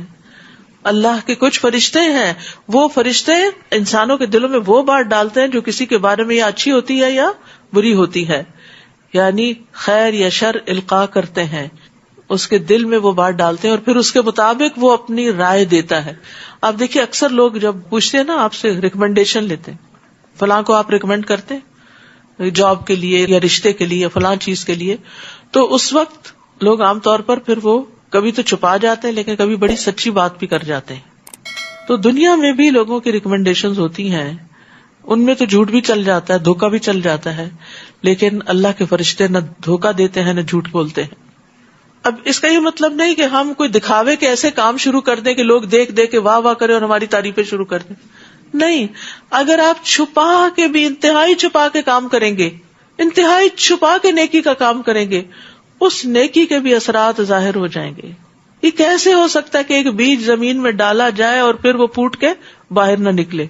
جب آپ دل کے اچھے ہوتے ہیں, جب آپ نیت کے اچھے ہوتے ہیں, جب آپ کے اندر اخلاص ہوتا ہے, تو پھر اس وقت آپ کے چھوٹے چھوٹے کام بھی بڑے خوبصورت ہو جاتے ہیں. تھوڑی تھوڑی ایفرٹ بھی بہت بڑی بن جاتی ہے اور ایک نیک شہرت بن جاتی ہے. فرمایا سلام علی ابراہیم کذالک نجزی المحسنین, ابراہیم پر سلام ہو, ہم نیکی کرنے والوں کو ایسا ہی بدلہ دیا کرتے ہیں. بلا شبہ وہ ہمارے مومن بندوں میں سے تھے. وبشرناہ باسحاق نبیا من الصالحین, اور ہم نے ابراہیم کو اسحاق کی بشارت دی جو صالح لوگوں میں سے نبی ہوگا, اور ہم نے ابراہیم اور اسحاق دونوں پر برکت نازل کی, اور ان دونوں کی نسل میں کچھ تو نیک لوگ ہوئے اور کچھ اپنے آپ پر صریح ظلم کرنے والے تھے. اللہ اکبر, انبیاء کی اولادوں میں سے, انتہائی نیک اللہ کے بندوں کی اولادوں میں سے بھی کچھ نیک ہوئے اور کچھ بد ہوئے. لیکن جو نیک ہوئے وہ اپنے آبا و اجداد کے ساتھ ہوں گے, لیکن جو برے ہوئے تو ان کو انبیاء کچھ کام نہ آ سکیں گے. تو انسان کی فضیلت اس کے نیک اعمال پر منحصر ہے. فاجر اور متقی ایک جیسے نہیں ہو سکتے, ہر ایک کے اپنے اپنے کام ہوتے ہیں, اپنے اپنے خصائل ہوتے ہیں, اور اسی بنا پر پھر انجام بھی ہوتا ہے. وَلَقَدْ مَنَنَّا عَلَى مُوسَى وَهَارُونَ وَنَجَّيْنَاهُمَا وَقَوْمَهُمَا مِنَ الْكَرْبِ الْعَظِيمِ, نیز ہم نے موسیٰ اور ہارون پر بھی بڑا احسان کیا اور انہیں اور ان کی قوم کو شدید بے چینی سے نجات دی اور ان کی مدد کی, تو بالآخر وہی غالب ہوئے اور انہیں نہایت واضح کتاب دی اور انہیں راہ راست پر چلایا اور ان کا ذکر خیر پچھلی نسلوں میں چھوڑ دیا. موسیٰ اور ہارون پر سلام ہو, ہم نیکوکاروں کو ایسا ہی صلہ دیا کرتے ہیں, وہ دونوں ہمارے مومن بندوں میں سے تھے. اور الیاس بھی بلا شبہ رسولوں میں سے تھے. جب انہوں نے اپنی قوم سے کہا کیا تم اللہ سے ڈرتے نہیں, کیا تم بال کو پکارتے ہو اور احسن الخالقین کو چھوڑ دیتے ہو, اس اللہ کو جو تمہارا اور تمہارے پہلے آبا و اجداد کا رب ہے. مگر ان لوگوں نے انہیں جھٹلا دیا, لہٰذا وہ سب عذاب میں حاضر کیے جائیں گے سوائے اللہ کے مخلص بندوں کے. اور ہم نے پچھلی نسلوں میں اس کا ذکر خیر چھوڑ دیا. الیاسین پر سلام ہو, ہم نیکوکاروں کو ایسا ہی صلہ دیا کرتے ہیں, یقیناً وہ ہمارے مومن بندوں میں سے تھے. اور لوط بھی بلا شبہ ہمارے رسولوں میں سے تھے. جب ہم نے انہیں اور ان کے سب گھر والوں کو نجات دی سوائے ایک بڑھیا کے جو پیچھے رہ جانے والوں میں سے تھی, پھر باقی لوگوں کو ہم نے تباہ کر دیا, اور تم تو ان کی اجڑی ہوئی بستی پر شب و روز گزرتے ہی رہتے ہو, پھر کیا تمہیں سمجھ نہیں آتی؟ یعنی قوموں کے اوپر آنے والی تباہیاں تمہارے لیے نشان عبرت نہیں بنتی؟ اور یونس بھی بلا شبہ رسولوں میں سے تھے. جب وہ ایک بھری ہوئی کشتی کی طرف بھاگ نکلے اپنی قوم کو چھوڑ کر اللہ کا حکم آنے سے پہلے, پھر کرا ڈالا تو وہ ہارنے والوں میں سے ہو گئے, چنانچہ مچھلی نے انہیں نگل لیا اور وہ ملامت زدہ تھے. فلولا انہ کان من المسبحین للبث فی بطنہ الی یوم یبعثون, اب اگر وہ تسبیح کرنے والوں میں سے نہ ہوتے تو قیامت کے دن تک مچھلی کے پیٹ میں ہی پڑے رہتے. سبحان اللہ. اس سے کیا پتہ چلتا ہے کہ تسبیح کرنا نجات کا باعث بنتا ہے, مشکلات سے نکلنے کا ذریعہ بنتا ہے. یعنی آپ کے دل پہ بوجھ ہو, گھبراہٹ ہو, انگزائٹی ہو, بے چینی ہو, مشکلات ہو, یا کوئی چیز بادر کر رہی ہو, یا کوئی کام ہو نہ پا رہا ہو, تو اللہ کی تسبیح بیان کریں, تسبیح میں مشغول ہو جائیں, اللہ تعالیٰ وہ کام آسان کر دیں گے انشاءاللہ. کہا جاتا ہے کہ نیک عمل جو ہے نا وہ اپنے ساتھی کو اٹھا دیتا ہے جب وہ پھسل کے گر جائے. یعنی جب کوئی مشکل آتی ہے تو وہ نیک عمل اس کو اٹھاتا ہے. حسن بصری کہتے ہیں وہ مچھلی کے پیٹ میں نمازیں نہیں پڑھتے تھے, لیکن چونکہ انہوں نے پہلے سے ہی خوشحالی میں نیک عمل کر رکھے تھے تو اللہ نے بھی آزمائش کے وقت نیک اعمال کی وجہ سے ان کو یاد رکھا. تو نیک اعمال بھی مصیبت دور کرنے کا ذریعہ بنتے ہیں. فَنَبَذْنَاهُ بِالْعَرَاءِ وَهُوَ سَقِيمٌ. پھر ہم نے انہیں ایک چٹیل میدان میں پھینک دیا جبکہ وہ بیمار تھے. یہ قصہ ساروں کو پتا ہے یونس علیہ السلام کا، کہ کس طرح وہ اپنی قوم کو چھوڑ کر تنگ آ کر وہ نکل گئے بستی میں سے اور پھر سمندر کے ساحل پہ چلے گئے. وہاں ایک کشتی تھی، اس پہ سوار ہو گئے کہ میں اب اس قوم کی شکل نہیں دیکھنا چاہتا، کہ جو اللہ کی نافرمان ہے، ان کو میں بہت سمجھا چکا ہوں. لیکن چونکہ ابھی اللہ تعالیٰ نے ان کو اجازت نہیں دی تھی نکلنے کی، یا ابھی حکم نہیں دیا تھا نکلنے کا، تو پہلے سے نکل کر چھوڑ کر چلے گئے. اب ہوا یہ کہ جب کشتی میں سوار ہوئے تو کشتی عین درمیان میں آ کے ڈولنے لگی. تو اس پر انہوں نے کہا کہ کشتی اس طرح نہیں ڈوبتی سوائے اس کے کہ کوئی شخص اپنے آقا سے بھاگ کر آیا ہو. بہرحال انہوں نے قرآن اندازی کی، وہ یونس علیہ السلام کے نام نکلی اور انہیں سمندر میں پھینک دیا گیا، اور وہاں سے ایک مچھلی نے ان کو نگل لیا اور وہ مچھلی سمندر کی تہوں میں چلی گئی. تو اس وقت انہوں نے اندھیروں میں پکارا اور اپنے رب کی تعریف بیان کی، تسبیح کی. وہ کون سی تسبیح تھی؟ لا الہ الا انت سبحانک انی کنت من الظالمین. تو اللہ تعالیٰ نے ان کو وہاں سے نجات دی. وہ پھر بہت ہی سکڑے ہوئے جسم کے ساتھ سمندر کے کنارے پہ ڈالے گئے، وہاں ایک بیل ان پہ اگا دی گئی، اور اس طرح وہ اللہ کی تسبیح کر کے ایک بڑی مشکل سے باہر نکل آئے. پھر ہم نے انہیں ایک چٹیل میدان میں پھینک دیا جبکہ وہ بیمار تھے، اور مچھلی کے پیٹ میں پتہ نہیں کتنے ایسڈز ہوں گے جنہوں نے ان کی کھال کو جلا دیا ہوگا، اور ان پر ایک بیلدار درخت اگا دیا. کہتے ہیں کہ کدو کا درخت تھا. وَأَرْسَلْنَاهُ إِلَى 100,000 أَوْ يَزِيدُونَ. اور اس کے بعد انہیں 1,00,000 یا اس سے زیادہ لوگوں کی طرف بھیجا. چنانچہ وہ لوگ ایمان لے آئے تو ہم نے انہیں کچھ مدت زندگی سے فائدہ اٹھانے کا موقع دیا. آپ ان لوگوں سے پوچھئے کیا آپ کے رب کے لیے تو بیٹیاں ہوں اور ان کے لیے ہوں بیٹے، یا ہم نے فرشتوں کو عورتیں ہی پیدا کیا تھا اور یہ اس وقت موجود تھے؟ الا انہم من افکہم لیقولون ولد اللہ وانہم لکاذبون. یاد رکھو یہ لوگ جھوٹ گھر کر یہ بات کہتے ہیں کہ اللہ کی اولاد ہے، اور یہ لوگ یقیناً جھوٹے ہیں. کیا اللہ نے بیٹوں کے بجائے بیٹیوں کو پسند کیا؟ تمہیں کیا ہو گیا ہے؟ یہ تم کیسا فیصلہ کرتے ہو؟ افلا تذکرون. کیا تم کچھ بھی ہوش سے کام نہیں لیتے؟ کیا تم نصیحت نہیں پکڑتے؟ کیا تمہارے پاس کوئی صریح دلیل ہے؟ اگر تم سچے ہو تو ایسی تحریر لا کر دکھاؤ. نیز ان لوگوں نے اللہ اور جنوں کے درمیان رشتہ داری بنا ڈالی، حالانکہ جن خوب جانتے ہیں کہ وہ مجرم کی حیثیت سے پیش کیے جائیں گے. ان کا خیال یہ تھا کہ اللہ نے نعوذ باللہ جنوں سے رشتہ ازواج قائم کیا، جس کے نتیجے میں فرشتے پیدا ہوئے. سبحان اللہ اما یصفون. اللہ تعالیٰ ان سب باتوں سے پاک ہے جو یہ لوگ بیان کرتے ہیں. الا عباد اللہ المخلصین. سوائے اللہ کے مخلص بندوں کے جو ایسے اتہام نہیں لگاتے. فإنکم وما تعبدون. بلا شبہ وہ اور جن کی تم پوجا کرتے ہو ان مخلص بندوں کو اللہ کے خلاف فتنے میں نہیں ڈال سکتے سوائے اس کے جو جہنم میں داخل ہونے والا ہو. اور ہم فرشتوں میں سے ہر ایک کا ایک مقام معلوم ہے، اور ہم صف بستہ رہنے والے ہیں اور تسبیح کرنے والے ہیں. یعنی یہ فرشتوں کے کچھ کام بتائے گئے ہیں. رسول اللہ صلی اللہ علیہ وسلم سے سوال کیا گیا کون سا کلام افضل ہے؟ آپ نے فرمایا جو اللہ نے اپنے فرشتوں اور اپنے بندوں کے لیے چنا ہے. سبحان اللہ و بحمدہ. اور یہ تسبیح فرشتوں کی خوراک بھی ہے. اور یہ لوگ تو کہا کرتے تھے کہ اگر ہمارے پاس پہلے لوگوں کی نصیحت ہوتی تو ہم اللہ کے مخلص بندے ہوتے، اور جب قرآن آ گیا تو انہوں نے اس کا انکار کر دیا. اب جلد ہی انہیں اس کا نتیجہ معلوم ہو جائے گا، اور ہمارے بندے جو رسول ہیں ان کے حق میں پہلے ہی حکم صادر ہو چکا ہے کہ یقیناً ان کی مدد کی جائے گی، اور یقیناً ہمارا لشکر ہی غالب رہے گا. سو آپ کچھ مدت ان سے اعراض کیجیے اور انہیں دیکھتے رہیے، یہ خود بھی جلد ہی دیکھ لیں گے. کیا یہ ہمارے عذاب کے لیے جلدی مچا رہے ہیں؟ جب وہ عذاب ان کے صحن میں اترے گا تو وہ صبح ان کے لیے بہت بری ہوگی جنہیں ڈرایا گیا ہے. اور ان سے کچھ مدت اعراض کیجیے اور دیکھتے رہیے، وہ بھی جلد ہی دیکھ لیں گے. سبحان ربک رب العزت عما یصفون. پاک ہے آپ کا رب جو عزت کا مالک ہے ان باتوں سے جو یہ بیان کرتے ہیں. تو یہ تسبیح مجلس کے اختتام پر بھی پڑھی جا سکتی ہے، اور اس کے علاوہ سبحانک اللہم و بحمدک بھی. اور رسولوں پر سلام ہو، اور سب تعریفیں اللہ رب العالمین کے لیے ہیں، اور اللہ کی حمد میں کوئی اس کا شریک نہیں، اسی لیے حمد کا لفظ صرف اللہ کے لیے آتا ہے. سورۃ صاد.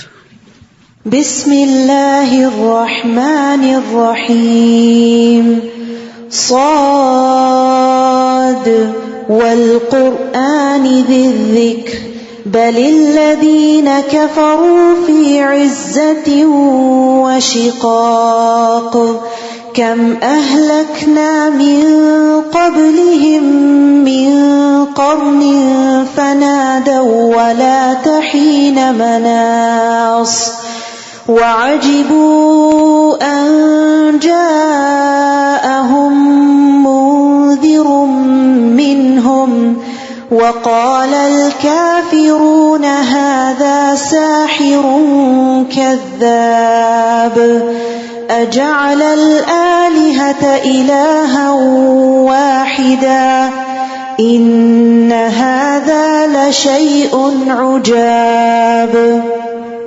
بسم اللہ الرحمن الرحیم صاد والقرآن ذی الذکر. صاد، قسم ہے قرآن کی جو سراسر نصیحت ہے، بلکہ یہ کافر ہی تکبر اور مخالفت میں پڑے ہوئے ہیں. کم اہلکنا من قبلہم من قرن فنادوا ولا تحین مناص. ان سے پہلے ہم کئی قومیں ہلاک کر چکے ہیں، عذاب کے وقت انہوں نے چیخو پکار شروع کر دی، تب بچ نکلنے کا وقت نہ رہا. اور وہ اس بات پر متعجب ہیں کہ انہی میں سے ایک ڈرانے والا ان کے پاس آیا ہے، اور کافر کہنے لگے یہ تو جادوگر ہے، بڑا جھوٹا، اس نے تو سب الہوں کو ایک ہی الہ بنا ڈالا ہے، یہ کیسی عجیب بات ہے.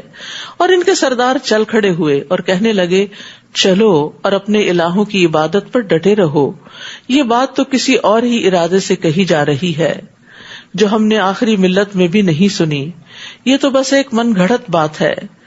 کیا ہم میں سے یہی ایک شخص رہ گیا تھا جس پر ذکر نازل کیا گیا؟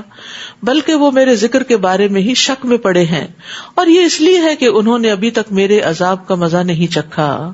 ام عندہم خزائن رحمت ربک العزیز الوہاب، یا ان کے پاس آپ کے رب کی رحمت کے خزانے ہیں جو ہر چیز پر غالب اور سب کو عطا کرنے والا ہے، یا یہ آسمانوں، زمین اور ان کے درمیان کی چیزوں کے مالک ہیں. اگر یہ بات ہے تو یہ رسیاں تان کر اوپر چڑھ جائیں. جندم ما ہنالک مہزوم من الاحزاب، یہ تو بڑے بڑے لشکروں میں سے ایک معمولی سا لشکر ہے جو اسی جگہ شکست کھا جائے گا. اہل مکہ کی طرف اشارہ ہے، مکی صورت ہے یہ. ان سے پہلے قوم نوح، عاد اور میخ والا فرعون جھٹلا چکے ہیں. نیز سمود، قوم لوط اور اصحاب الایکہ بھی جھٹلا چکے. یہ واقعی بڑے لشکر تھے، یعنی بڑی طاقت تھی ان کے اندر دنیاوی اعتبار سے. ان سب نے رسولوں کو جھٹلایا تو ان پر میرا عذاب واقع ہو گیا. یہ لوگ بس ایک دھماکے کے منتظر ہیں جس میں کوئی وقفہ نہ ہوگا، اور کہتے ہیں اے ہمارے رب ہمیں ہمارا حصہ جلدی کر کے روز حساب سے پہلے ہی دے دے. استغفر اللہ. یعنی انسان رب سے خیر مانگے جب بھی مانگے، لیکن یہ ضد میں اتنے اڑے ہوئے تھے کہ دنیا میں عذاب مانگنے لگے. اصبر علی ما یقولون واذکر عبدنا داود ذی الایدی انہ اواب.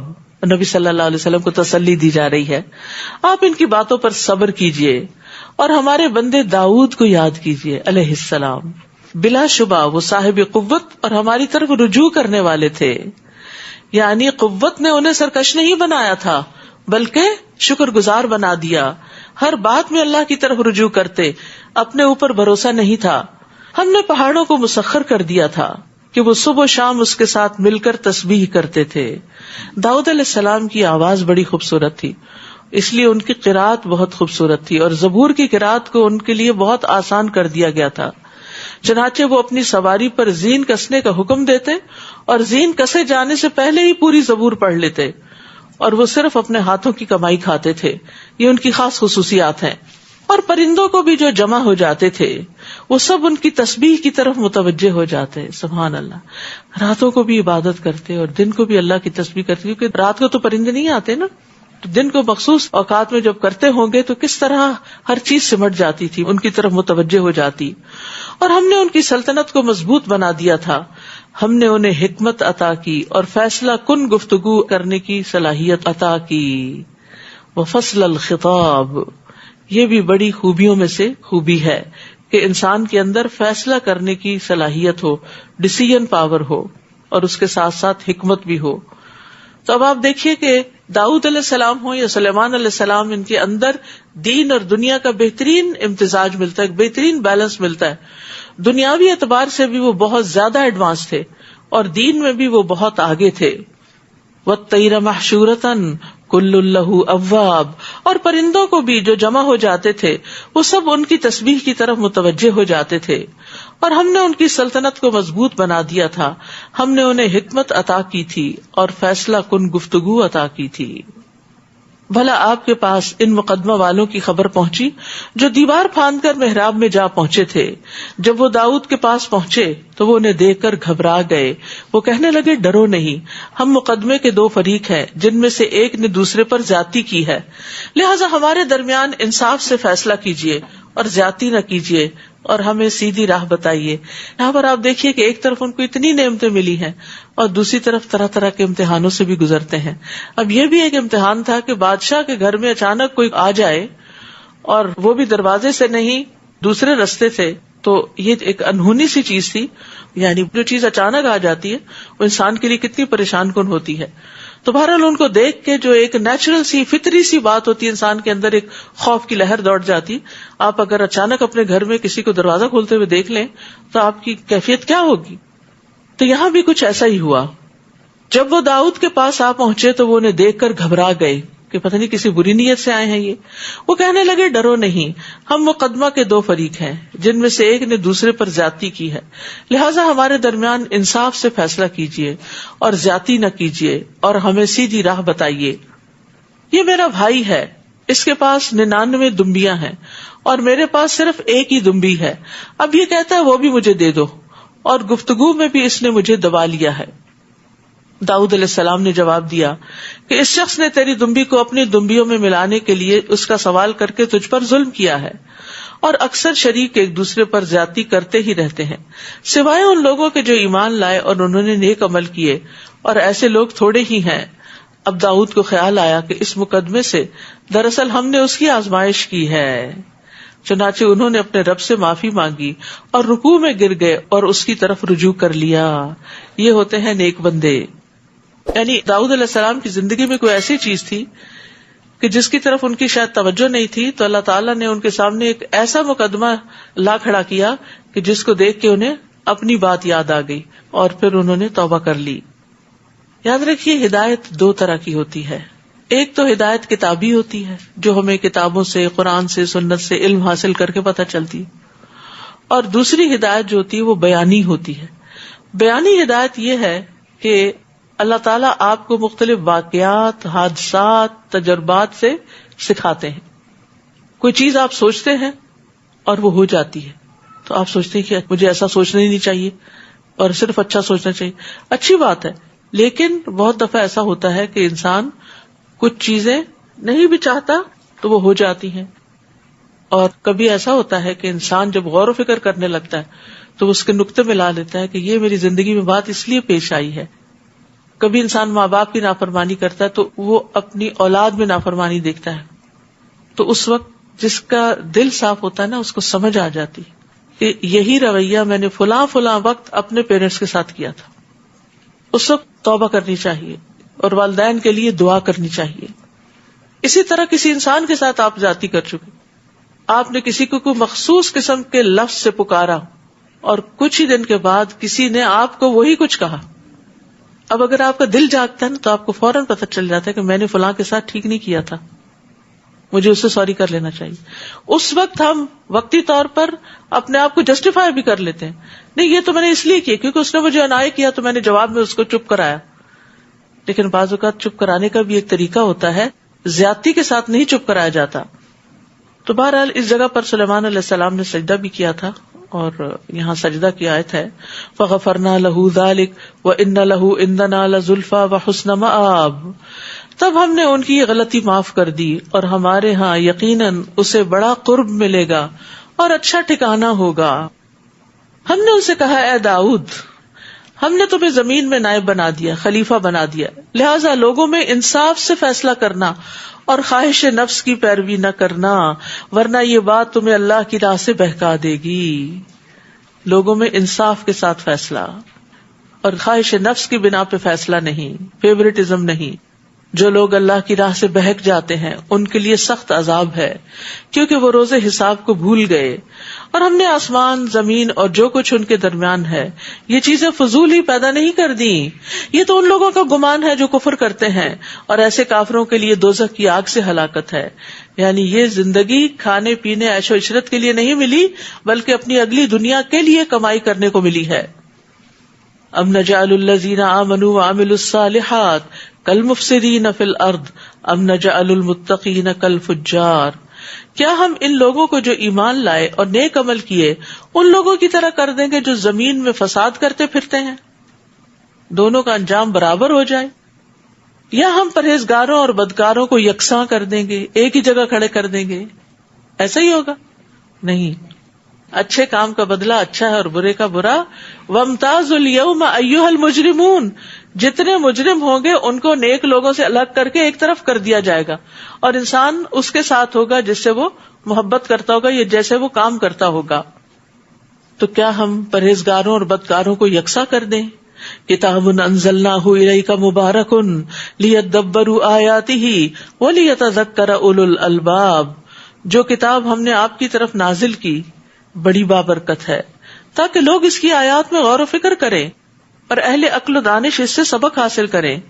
تو یاد رکھیے کہ قرآن میں اللہ نے برکت رکھ دی، اور یہ برکت تمام آیات کے اندر ہے، کیونکہ وہ سب یا تو بھلائی کرنے والی ہیں، رہنمائی کرنے والی ہیں، یا شر اور فساد سے پھیرنے والی ہیں، اور دنیا اور آخرت میں خیر اور بھلائی کا ذریعہ ہے، اور اس سے بڑی اور کوئی برکت نہیں. عبداللہ بن مسعود نے کہا، قرآن کو اس طرح تیز تیز نہ پڑھو جیسے اشعار پڑھے جاتے ہیں، اور نہ ایسے بکھیرو جیسے گھٹیا کھجوریں بکھیری جاتی ہیں، بلکہ اس کے عجائبات کے پاس رک جاؤ اور اس کے ساتھ دلوں کو تحریک دو. آج کل چونکہ نارمل روٹین سے زیادہ ہم پڑھتے ہیں تو تھوڑا تیز پڑھ لیتے ہیں، لیکن پھر بھی کوشش کیا کریں کہ ہر پیج میں سے کوئی ایک بات قابل غور ہو جائے، ہر رکوع میں سے ہو جائے، ہر رب میں سے ہو جائے، ہر نصف میں سے ہو جائے، جز میں سے ہو جائے. اگر کچھ بھی آپ اس میں سے لے کے اٹھتے ہیں تو فائدہ ہی فائدہ ہے، اس کی برکتیں آپ اپنی زندگی میں دیکھیں گے. اور داؤد کو ہم نے سلیمان عطا کیا، وہ بہت اچھا بندہ، اپنے رب کی طرف بکثرت رجوع کرنے والا تھا. جب پچھلے پہر ان کے سامنے عمدہ نسل کے تیز رفتار گھوڑے پیش کیے گئے تو کہا، میں نے اس مال کو اپنے رب کی یاد کی بنا پر پسند کیا ہے. انی احببت حب الخیر عن ذکر ربی. یہاں تک کہ وہ پردے میں چھپ گئے. تو یہاں پر خیر کا لفظ جو وہ گھوڑوں کے لیے استعمال ہوا ہے. گھوڑوں کو خیر کا نام اس لیے دیا گیا کہ اللہ تعالیٰ نے قیامت تک ان کی پیشانیوں کے ساتھ خیر باندھ دی ہے، اور پھر وہ خیر ثواب اور مال غنیمت کی شکل میں بھی حاصل ہوتی ہے. رسول اللہ صلی اللہ علیہ وسلم نے فرمایا، گھوڑوں کی پیشانی میں قیامت کے دن تک کے لیے خیر و برکت رکھ دی گئی ہے، اور اس کے مالکان کی اس پر مدد کی گئی ہے. اس لیے ان کی پیشانی پر ہاتھ پھیرا کرو اور ان کے لیے برکت کی دعا کیا کرو، اور ان کی گردنوں میں رسیاں باندھ دو مگر تانت کی سی نہ ہو، یعنی باریک نہ ہو کہ جو نہ چبھے. اسی طرح گھوڑے دعا بھی مانگتے ہیں.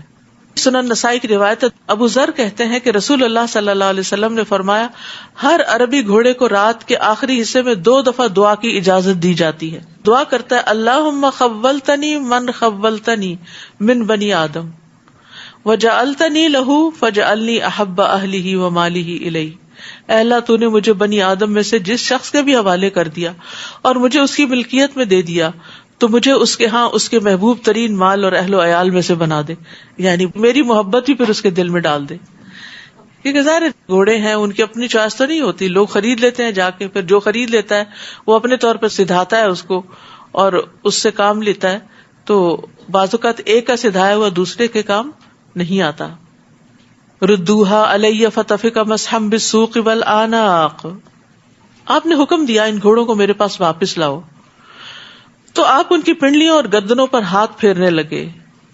نیز ہم نے سلیمان کو آزمائش میں ڈالا اور اس کی کرسی پر ایک جسم لا کر ڈال دیا، پھر اس نے رجوع کر لیا. انہوں نے بیٹے کی دعا کی تھی تو اللہ تعالیٰ نے ان کو ایسا بیٹا عطا کیا جو پورا بھی نہیں تھا. قال رب اغفر لی وہب لی ملکا لا ينبغی لأحد من بعدی انک انت الوہاب. اس نے کہا، اے میرے رب، مجھے معاف کر دے اور مجھے ایسی حکومت عطا فرما جو میرے بعد کسی کے شایع نہ ہو، بلا شبہ تو ہی سب کچھ عطا کرنے والا ہے. تو انہوں نے بادشاہی کی درخواست پر بخشش کو مقدم کیا ہے. سب سے پہلے کون سی چیز کی دعا مانگی ہے؟ بخشش کی، اور پھر بادشاہت مانگی ہے، کیونکہ دینی معاملات جو ہیں وہ دنیاوی معاملات سے زیادہ اہم ہوتے ہیں. یعنی جو زیادہ توجہ کے لائق چیز ہے اسے پہلے کیا جائے. فَسَخَّرْنَا لَهُ الرِّيحَ تَجْرِي بِأَمْرِهِ رُخَاءً حَيْثُ أَصَابَ. چنانچہ ہم نے ہوا کو ان کے تابع کر دیا، جہاں اسے پہنچنا ہوتا وہ اس کے حکم پر نرمی کے ساتھ چلتی تھی. اور شیاطین کو بھی مسخر کر دیا، جو سب معمار یعنی کنسٹرکشن ورکرز اور غوطہ زن تھے، ڈائیورز تھے، اور کچھ دوسرے جو زنجیروں میں جکڑے ہوئے تھے. ہم نے اس سے کہا یہ ہماری بخشش ہے، اب کسی پر احسان کرو یا اسے اپنے پاس رکھو، کوئی حساب نہیں، بلا شبہ اس کے لیے ہمارے ہاں قرب کا عمدہ مقام ہے، لزلفا وحسن مآب. تو یہ تھے سلیمان علیہ السلام. کتنی نعمتیں اللہ نے ان کو عطا کر رکھی تھیں. اور پھر ان لوگوں کی دعائیں بھی ساتھ ساتھ دیکھتے چلے جائیں جو نون نبی ہیں، جن کے واقعات آتے ہیں، ان کی دعائیں اور ان کی ہمبلنس بھی بتائی جاتی ہے. ورنہ اتنا کچھ پا کے کہ جس کے لیے انسان ہی نہیں جنات مسخر کیے گئے ہوں اور وہ ان سے بڑے بڑے بھاری کام لیتے ہوں، تو آپ سوچئے کہ ان کی پھر نعمتوں میں کتنا اضافہ ہو جاتا ہے. وَالشَّيَاطِينَ كُلَّ بَنَّاءٍ وَغَوَّاصٍ وَآخَرِينَ مُقَرَّنِينَ فِي الْأَصْفَادِ. اور شیطان بھی مسخر کر دیے جو سب معمار اور غوطہ زن تھے، اور کچھ دوسرے جو زنجیروں میں جکڑے ہوئے تھے. ہم نے اس سے کہا یہ ہماری بخشش ہے، اب کسی پر احسان کرو یا اپنے پاس رکھو، کوئی حساب نہیں، بلا شبہ اس کے لیے ہمارے ہاں قرب اور عمدہ مقام ہے. یہ وہ لوگ ہیں جن کو دنیا اور آخرت دونوں میں بھلائی ملی. وَاذْكُرْ عَبْدَنَا ایوب. ایوب علیہ السلام صبر کی اعلیٰ ترین مثال ہے. اور ہمارے بندے ایوب کا ذکر کیجئے، جب انہوں نے اپنے رب کو پکارا، شیطان نے مجھے سخت تکلیف اور عذاب میں ڈال دیا ہے. تو اس سے پتہ چلتا ہے کہ بعض بیماریاں شیطان کے اثرات کی وجہ سے بھی ہوتی ہیں، یعنی ان کے پیچھے جنات کا عمل دخل بھی ہوتا ہے، اور بظاہر وہ فزیکل ایلنسز ہوتی ہیں. تو ہم نے انہیں حکم دیا کہ اپنا پاؤں زمین پر مارو. یہ ہے ٹھنڈا پانی نہانے کے لیے اور پینے کے لیے. اسی لیے آپ دیکھیں کہ جب ایسے اثرات ہوتے ہیں، نظر کے اثرات یا جادو کے اثرات یا کچھ، تو پھر اس کے لیے رکیے والا پانی دیا جاتا ہے کہ وہ جسم پر بہایا جائے. اور ہم نے انہیں ان کے اہل و عیال عطا کیے اور اپنی مہربانی سے ان کے ساتھ اتنے اور بھی دیے. یہ اہل عقل و دانش کے لیے ایک نصیحت ہے. اور ہم نے انہیں کہا کہ اپنے ہاتھ میں تنکوں کا ایک مٹھا یعنی جھاڑو لے لو، اس سے مار لو اور قسم نہ توڑو. یہ کسی کو مارنے کی بات تھی تو انہوں نے غصے میں قسم کھا لی تھی، تو اللہ تعالیٰ نے اس قسم سے نکلنے کا طریقہ بتا دیا. ہم نے ایوب کو صابر پایا، بہترین بندہ جو ہر وقت اپنے رب کی طرف رجوع کرنے والا تھا. یعنی سلیمان علیہ السلام کی مثال کے بعد ایوب علیہ السلام کی مثال، دو بالکل کنٹراسٹ. سلیمان علیہ السلام کو اللہ تعالیٰ نے ہر طرح کی نعمتیں دی ہوئی تھی اور وہ اس میں اواب تھے اور منیب تھے اور شکر گزار تھے. اور ایوب علیہ السلام سے ساری نعمتیں لے لی گئی تھی اور یہ اپنی اس حالت میں بھی شکر گزار تھے، رجوع کرنے والے تھے. تو اس سے پتہ چلتا ہے کہ یہ ہیں پیغمبر جن کی اقتداء کی جانی چاہیے، کہ جو خوشحالی میں بھی اللہ کو یاد رکھتے ہیں اور بدحالی میں بھی. رسول اللہ صلی اللہ علیہ وسلم نے فرمایا، اللہ کے نبی ایوب علیہ السلام 18 سال بیمار رہے، 18 years. قریبی اور دور کے لوگ سب نے ان کو چھوڑ دیا. پھر اللہ تعالیٰ نے ان کی طرف وحی کی، جس سے اللہ نے ان کی تمام بیماریاں دور کر دی اور وہ پہلے سے بھی بہتر ہو گئے. اور ہمارے بندوں ابراہیم، اسحاق اور یعقوب کو یاد کیجئے، جو بڑی قوت رکھنے والے اور صاحبان بصیرت تھے، یعنی جسمانی قوت بھی تھی اور دماغی قوت بھی تھی، سمجھ بوجھ بھی بہت تھی. انا اخلصناہم بخالصۃ ذکر الدار. ہم نے انہیں ایک خاص صفت کی بنا پر چن لیا تھا اور وہ تھی آخرت کی یاد. ہمارے ہاں وہ یقیناً چنے ہوئے بہترین لوگوں میں سے تھے.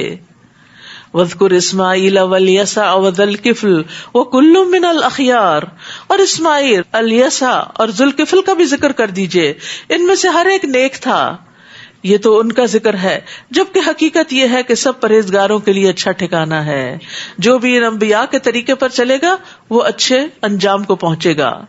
جنات عدن مفتحۃ لہم الابواب.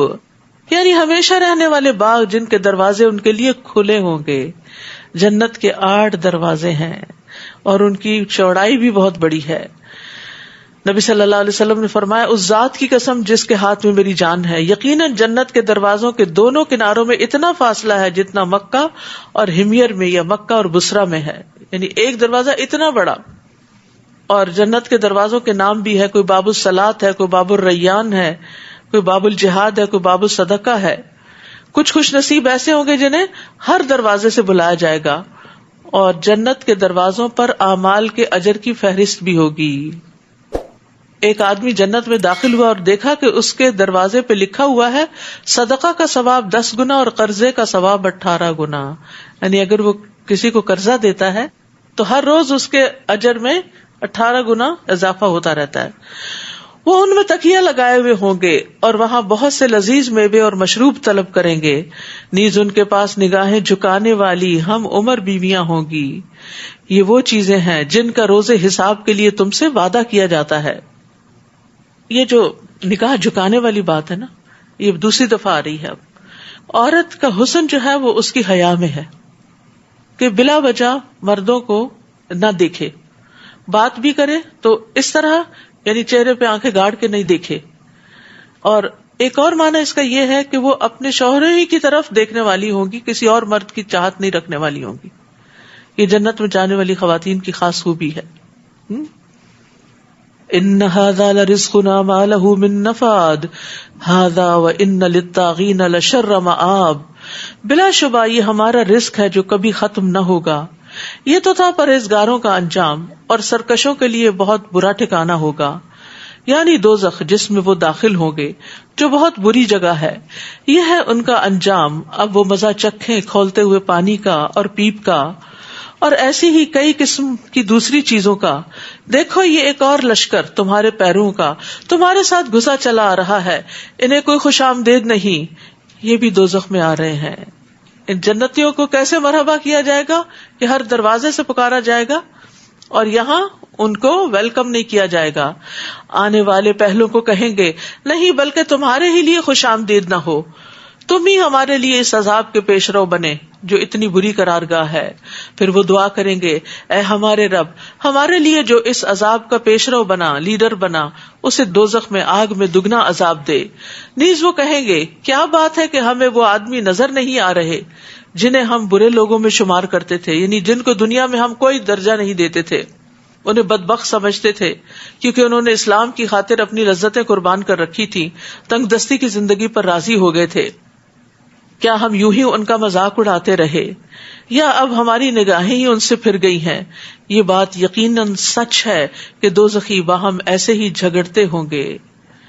آپ ان سے کہیے کہ میں تو محض ایک ڈرانے والا ہوں، اللہ کے سوا تمہارا کوئی الہ نہیں، وہ یکتا ہے اور بڑے دبدبے والا ہے.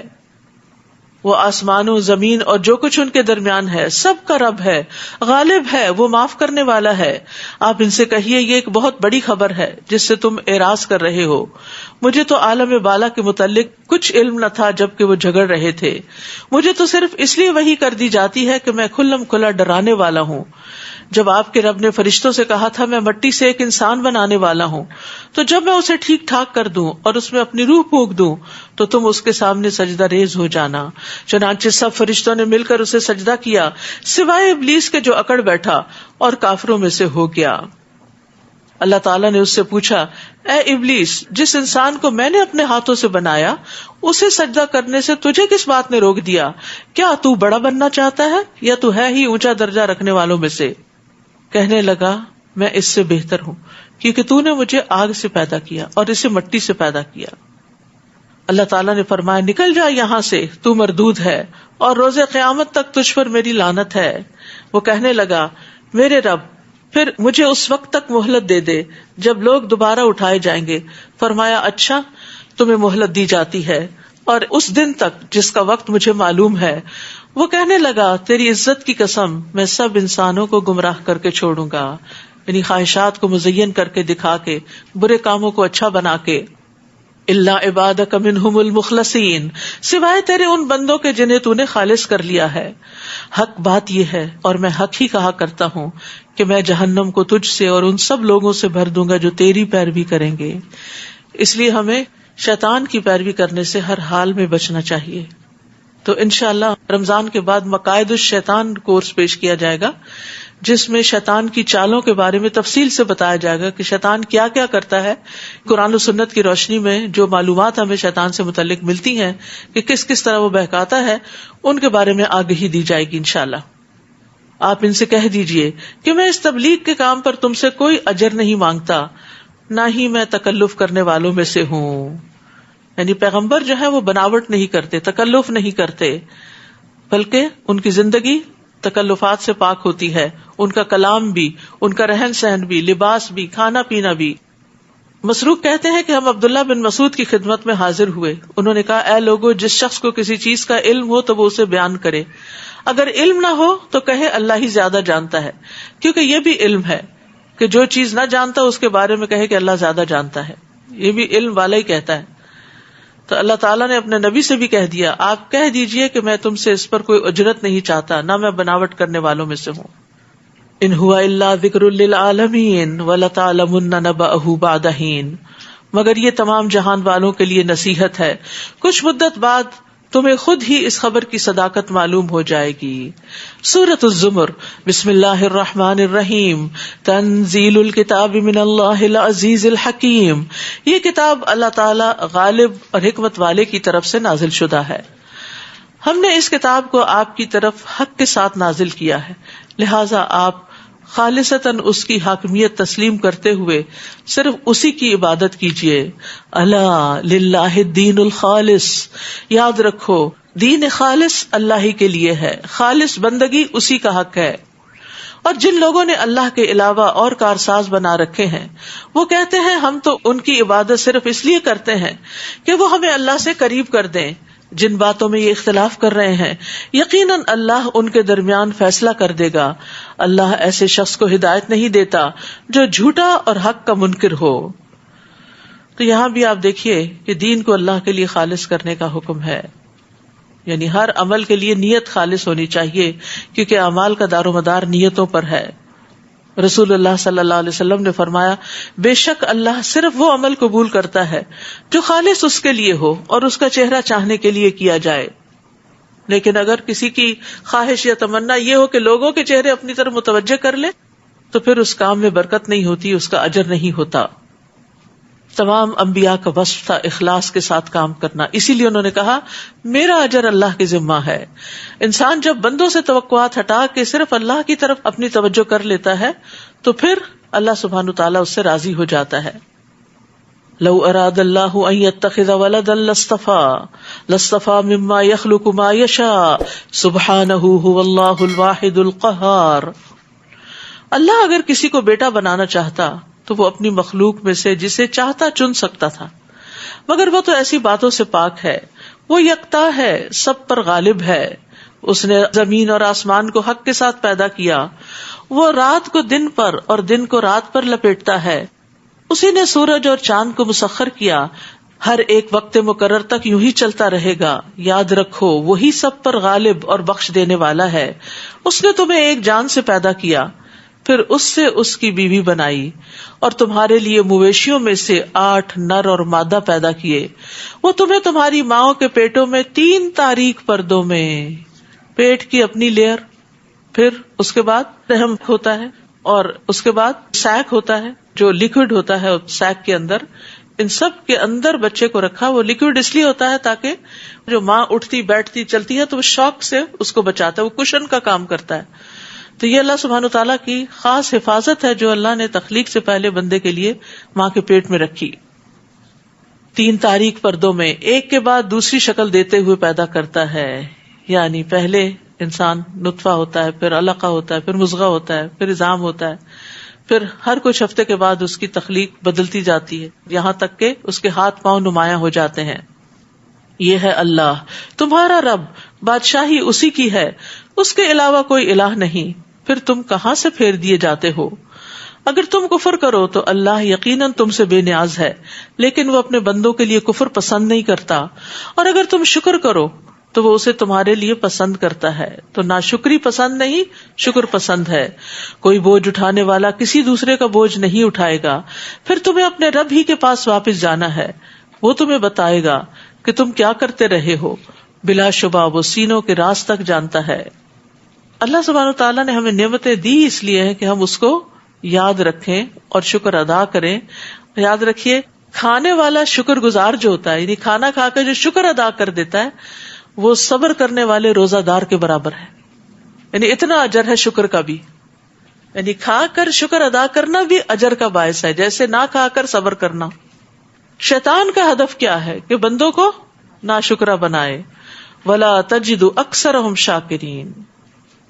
اور جب انسان کو کوئی تکلیف پہنچتی ہے تو اپنے رب کی طرف رجوع کرتے ہوئے اسے پکارتا ہے، پھر جب وہ اسے اپنی نعمت سے نوازتا ہے تو اسے یوں بھول جاتا ہے جیسے اس سے پہلے اس نے اپنے رب کو پکارا ہی نہ تھا، اور اللہ کے شریک بنانے لگتا ہے تاکہ دوسروں کو بھی اس کی راہ سے بہکا دے۔ اسے کہیے کہ اپنے کفر کا تھوڑا سا فائدہ اٹھا لے، تو یقیناً اہل جہنم میں سے ہے۔ امن هو قانت آناء اللیل ساجدا وقائما، کیا ایسا شخص بہتر ہے جو رات کے اوقات میں قیام اور سجدے میں عبادت کرتے وقت گزارتا ہے، آخرت سے ڈرتا ہے اور اپنے رب کی رحمت کا امیدوار ہے؟ آپ ان سے پوچھئے، کیا جاننے والے اور نہ جاننے والے دونوں برابر ہو سکتے ہیں؟ مگر ان باتوں سے سبق تو وہی حاصل کرتے ہیں جو عقل و دانش والے ہوں۔ تو اب یہ اخلاص کیسے پیدا کیا جائے؟ یہ اخلاص پیدا ہوتا ہے رات کی عبادت سے، جب کوئی دیکھ نہیں رہا ہوتا اور دل بھی اللہ کی طرف زیادہ متوجہ ہوتا ہے، اور اس میں ریاکاری بھی نہیں ہوتی۔ ایک اور روایت سے پتہ چلتا ہے کہ مومن کا شرف کیا ہے۔ مومن کا شرف قیام اللیل میں ہے۔ نبی صلی اللہ علیہ وسلم نے فرمایا، جبریل میرے پاس آئے، کہنے لگے، اے محمد جتنا چاہو زندہ رہو، بالآخر تو مرنا ہے، جس کو چاہو محبوب بنا لو، بالآخر تو جدا ہونا ہے، جیسے چاہو عمل کرو، بالآخر اس کا بدلہ تو ملنا ہے، اور جان لو کہ مومن کا شرف قیام اللیل میں ہے، اس کی عزت لوگوں سے بے پرواہ ہو جانے میں ہے، یعنی لوگوں سے لالچ نہیں رکھتا۔ قُلْ يَا عِبَادِ الَّذِينَ آمَنُوا اتَّقُوا رَبَّكُمْ لِلَّذِينَ أَحْسَنُوا فِي هَذِهِ الدُّنْيَا حَسَنَةٌ وَأَرْضُ اللَّهِ وَاسِعَةٌ إِنَّمَا يُوَفَّى الصَّابِرُونَ أَجْرَهُمْ بِغَيْرِ حِسَابٍ۔ آپ کہہ دیجئے، اے میرے بندو جو ایمان لائے ہو، اتقوا ربکم، اپنے رب سے ڈرتے رہو۔ جو لوگ نیک کام کرتے ہیں ان کے لیے اس دنیا میں بھی بھلائی ہے۔ یہ کتنی بڑی خوشخبری ہے، نیکی کا فائدہ دنیا میں بھی ملے گا، اور اللہ کی زمین وسیع ہے، بلا شبہ صبر کرنے والوں کو ان کا اجر بلا حساب دیا جائے گا۔ حضرت علی کہتے ہیں کہ ہر اطاعت کرنے والے کو اجر ماپ کے دیا جائے گا، اور اس کے اجر کا وزن کیا جائے گا، سوائے صبر کرنے والوں کے، ان کو ان کا اجر چلو بھر بھر کے دیا جائے گا، یعنی مقدار ہی نہیں ہوگی، بے حساب۔ روایت میں آتا ہے کہ دنیا میں جو آزمائشوں میں گھرے رہے ان کو لایا جائے گا، دنیا میں جن کے اوپر بڑی آزمائشیں آئیں ان کو لایا جائے گا، نہ ان کے لیے ترازو رکھا جائے گا، نہ ہی اعمال نامہ کھولا جائے گا، اور بغیر حساب کے ان پہ اجر انڈیل دیا جائے گا۔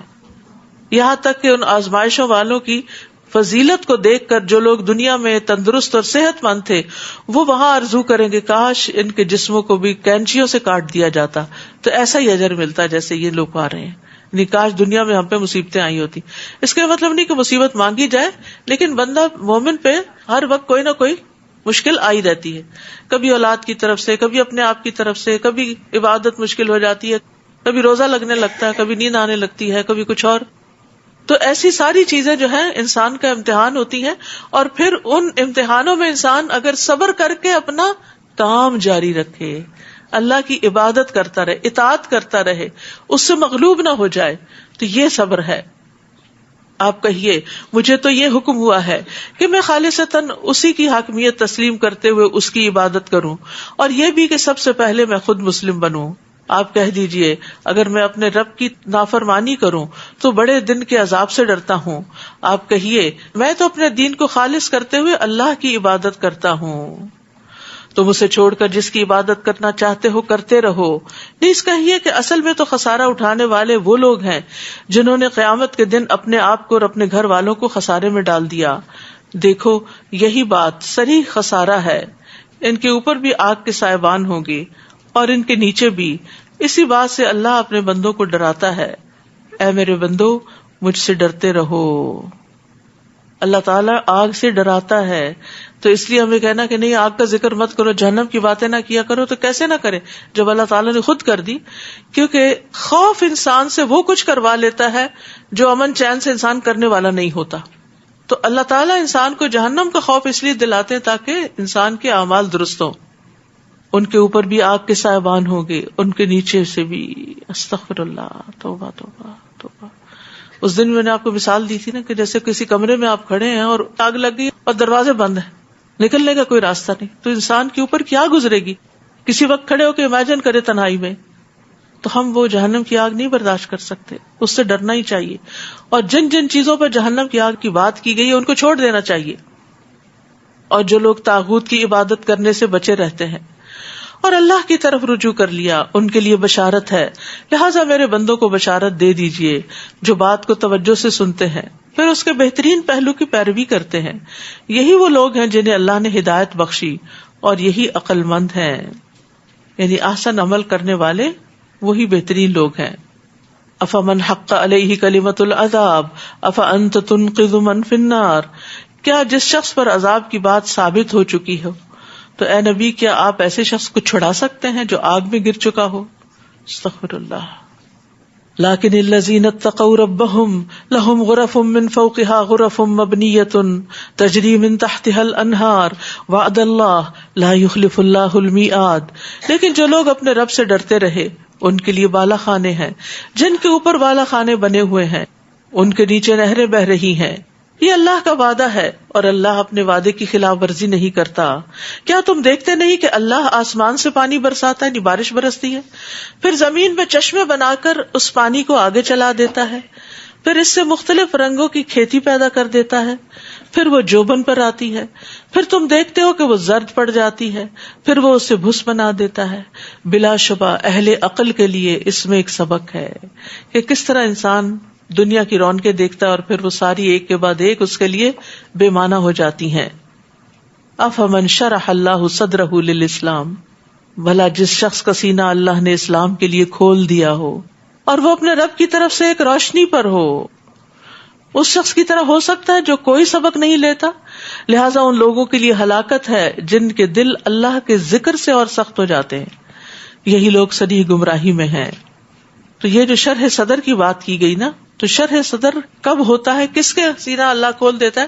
جب انسان شرک کو چھوڑ کر توحید پر آ جاتا ہے، جہالت چھوڑ کر علم پر آ جاتا ہے، غفلت چھوڑ کر اللہ کی طرف رجوع کرتا ہے اور اللہ کے ذکر پر دوام کرتا ہے، لوگوں کے ساتھ حسن سلوک کرتا ہے، بہادری سے کام کرتا ہے، اس کا دل کشادہ ہوتا ہے، ڈرتا نہیں، دل سے کینہ نکال دیتا ہے، فضول کاموں کو چھوڑ دیتا ہے. لیکن جن کے دل اللہ کے ذکر سے سخت ہو گئے ان کے لیے کیا ہے؟ ویل ہے. مالک بن دینار کہتے ہیں کسی بھی شخص کو دل کی سختی سے بڑھ کر کوئی سزا نہیں دی گئی. ہارڈ ہارٹڈ سب سے سخت چیز ہے. حضرت عائشہ سے روایت ہے، وہ کہتی ہے کہ کچھ دیہاتی رسول اللہ صلی اللہ علیہ وسلم کی خدمت میں آئے اور کہنے لگے کیا آپ اپنے بچوں کو چومتے ہیں؟ آپ نے فرمایا ہاں. تو وہ دیہاتی کہنے لگے ہم تو اللہ کی قسم اپنے بچوں کو نہیں چومتے. تو آپ نے فرمایا اگر اللہ نے تمہارے اندر سے رحم اٹھا لیا ہے تو میں کیا کر سکتا ہوں. تو دل سخت ہونا جو ہے بدبختی کی علامت ہے. ایک شخص نے آپ سے اپنے دل کی سختی کی شکایت کی تو آپ نے فرمایا اگر تم دل کو نرم کرنا چاہتے ہو تو مسکین کو کھانا کھلاؤ اور یتیم کے سر پہ ہاتھ پھیرو. صرف اپنے کارڈ کے ذریعے ہی، بینک ٹرانسفر سے یا کسی کے ذریعے ہی اماؤنٹ نہیں بھیج دو، اس کے ہاتھ میں دو، اس کے سر پہ ہاتھ پھیرو، اس کو پیار کرو. اس سے تمہارے دل کی سختی ختم ہو جائے گی. ہوتا ہے نا کبھی کبھی انسان کہتا ہے کہ کسی کام میں دل نہیں لگتا، کوئی اچھا عمل نہیں ہو رہا، تو انسان پھر کچھ عملی طور پر ایسے کام کرے. جیسے لوگ ہالیڈیز پہ جا رہے ہوتے ہیں تو ہالیڈیز صرف وہاں نہ کرے کہ جہاں دنیا ہی دنیا ہے، یعنی اس دنیا سے نکل کے ایک اور دنیا میں چلے گئے. ایسی جگہوں پہ جائیں جہاں قدرت کے نظارے ہوں اور اس کے ساتھ ساتھ ایسے لوگ رہتے ہوں جو آپ کی طرح نعمتوں میں نہیں، تو ان کو دیکھ کر نعمتیں یاد آئیں. اللہ نزل احسن الحدیث کتابا متشابہا. اللہ نے بہترین کلام نازل کیا جو ایسی کتاب ہے جس کے مضامین ملتے جلتے اور بار بار دہرائے جاتے ہیں. یہ تو آپ محسوس کر ہی رہے ہیں پڑھتے ہوئے مسلسل قرآن کو, جس سے ان لوگوں کے رونگٹے کھڑے ہو جاتے ہیں جو اپنے رب سے ڈرتے ہیں, پھر ان کی جلدیں اور ان کے دل نرم ہو کر اللہ کے ذکر کی طرف راغب ہو جاتے ہیں. ایسے لوگ ہیں جن پر قرآن اثر کرتا ہے. یہی اللہ کی ہدایت ہے, وہ جسے چاہتا ہے اس قرآن کے ذریعے راہ راست پر لے آتا ہے, اور جسے اللہ گمراہ کر دے اسے کوئی راہ پر لانے والا نہیں. تو خوف سے رونگٹے جو کھڑے ہوتے ہیں تو صرف جلد کا ذکر کیا گیا ہے, اور امید سے دل نرم ہوتے ہیں. ایمان خوف اور امید کے درمیان میں نا, تو کوئی چیزیں انسان کے اندر اثر کرتی ہیں اور کچھ چیزیں انسان کے باہر ظاہر ہوتی ہیں, اور یہ اللہ کی رحمت سے ہوتا ہے. یہ اولیاء اللہ کی صفت ہوتی ہے کہ اللہ کے ذکر سے ان کی کھالوں کے رونگٹے کھڑے ہو جاتے ہیں, ان کی آنکھیں بھر جاتی ہیں, ان کے دل اللہ کے ذکر سے آرام پاتے ہیں. کیا پھر وہ شخص جو قیامت کے دن سخت عذاب کو اپنے چہرے پر روکے گا, اس کی بے بسی کا کچھ اندازہ ہو سکتا ہے؟ اور ظالموں سے کہا جائے گا مزہ چکھو جو تم کمایا کرتے تھے. ان سے پہلے کے لوگوں نے بھی جھٹلایا تو ان کو ایسی جگہ سے عذاب آیا جس کا انہیں گمان بھی نہیں تھا. پھر اللہ نے انہیں دنیا کی زندگی میں ہی رسوائی کا مزہ چکھا دیا, اور آخرت کا عذاب تو کہیں بڑھ کر ہے. کاش وہ جانتے ہوتے. ہم نے اس قرآن میں لوگوں کو ہر طرح کی مثالیں بیان کر دی ہیں تاکہ وہ نصیحت حاصل کریں. یہ قرآن جو عربی زبان میں ہے, جس میں کوئی کجی نہیں, تاکہ لوگ اللہ کی نافرمانی سے بچ جائیں. اللہ ایک مثال بیان کرتا ہے. ایک شخص چند باہم جھگڑنے والوں کا غلام ہے اور دوسرا صرف ایک ہی آدمی کا غلام ہے. کیا ان دونوں غلاموں کی حالت ایک جیسی ہو سکتی ہے؟ الحمدللہ بل اکثرہم لا یعلمون. الحمدللہ, لیکن اکثر لوگ یہ بات جانتے نہیں. انک میت و انہم میتون ثم انکم یوم القیامت عند ربکم تختصمون. اے نبی, بلا شبہ آپ کو مرنا ہے اور یہ بھی مرنے والے ہیں, پھر قیامت کے دن تم اپنے رب کے ہاں جھگڑو گے. جھگڑے کس چیز کے بارے میں ہوں گے؟ اپنے حقوق کے بارے میں.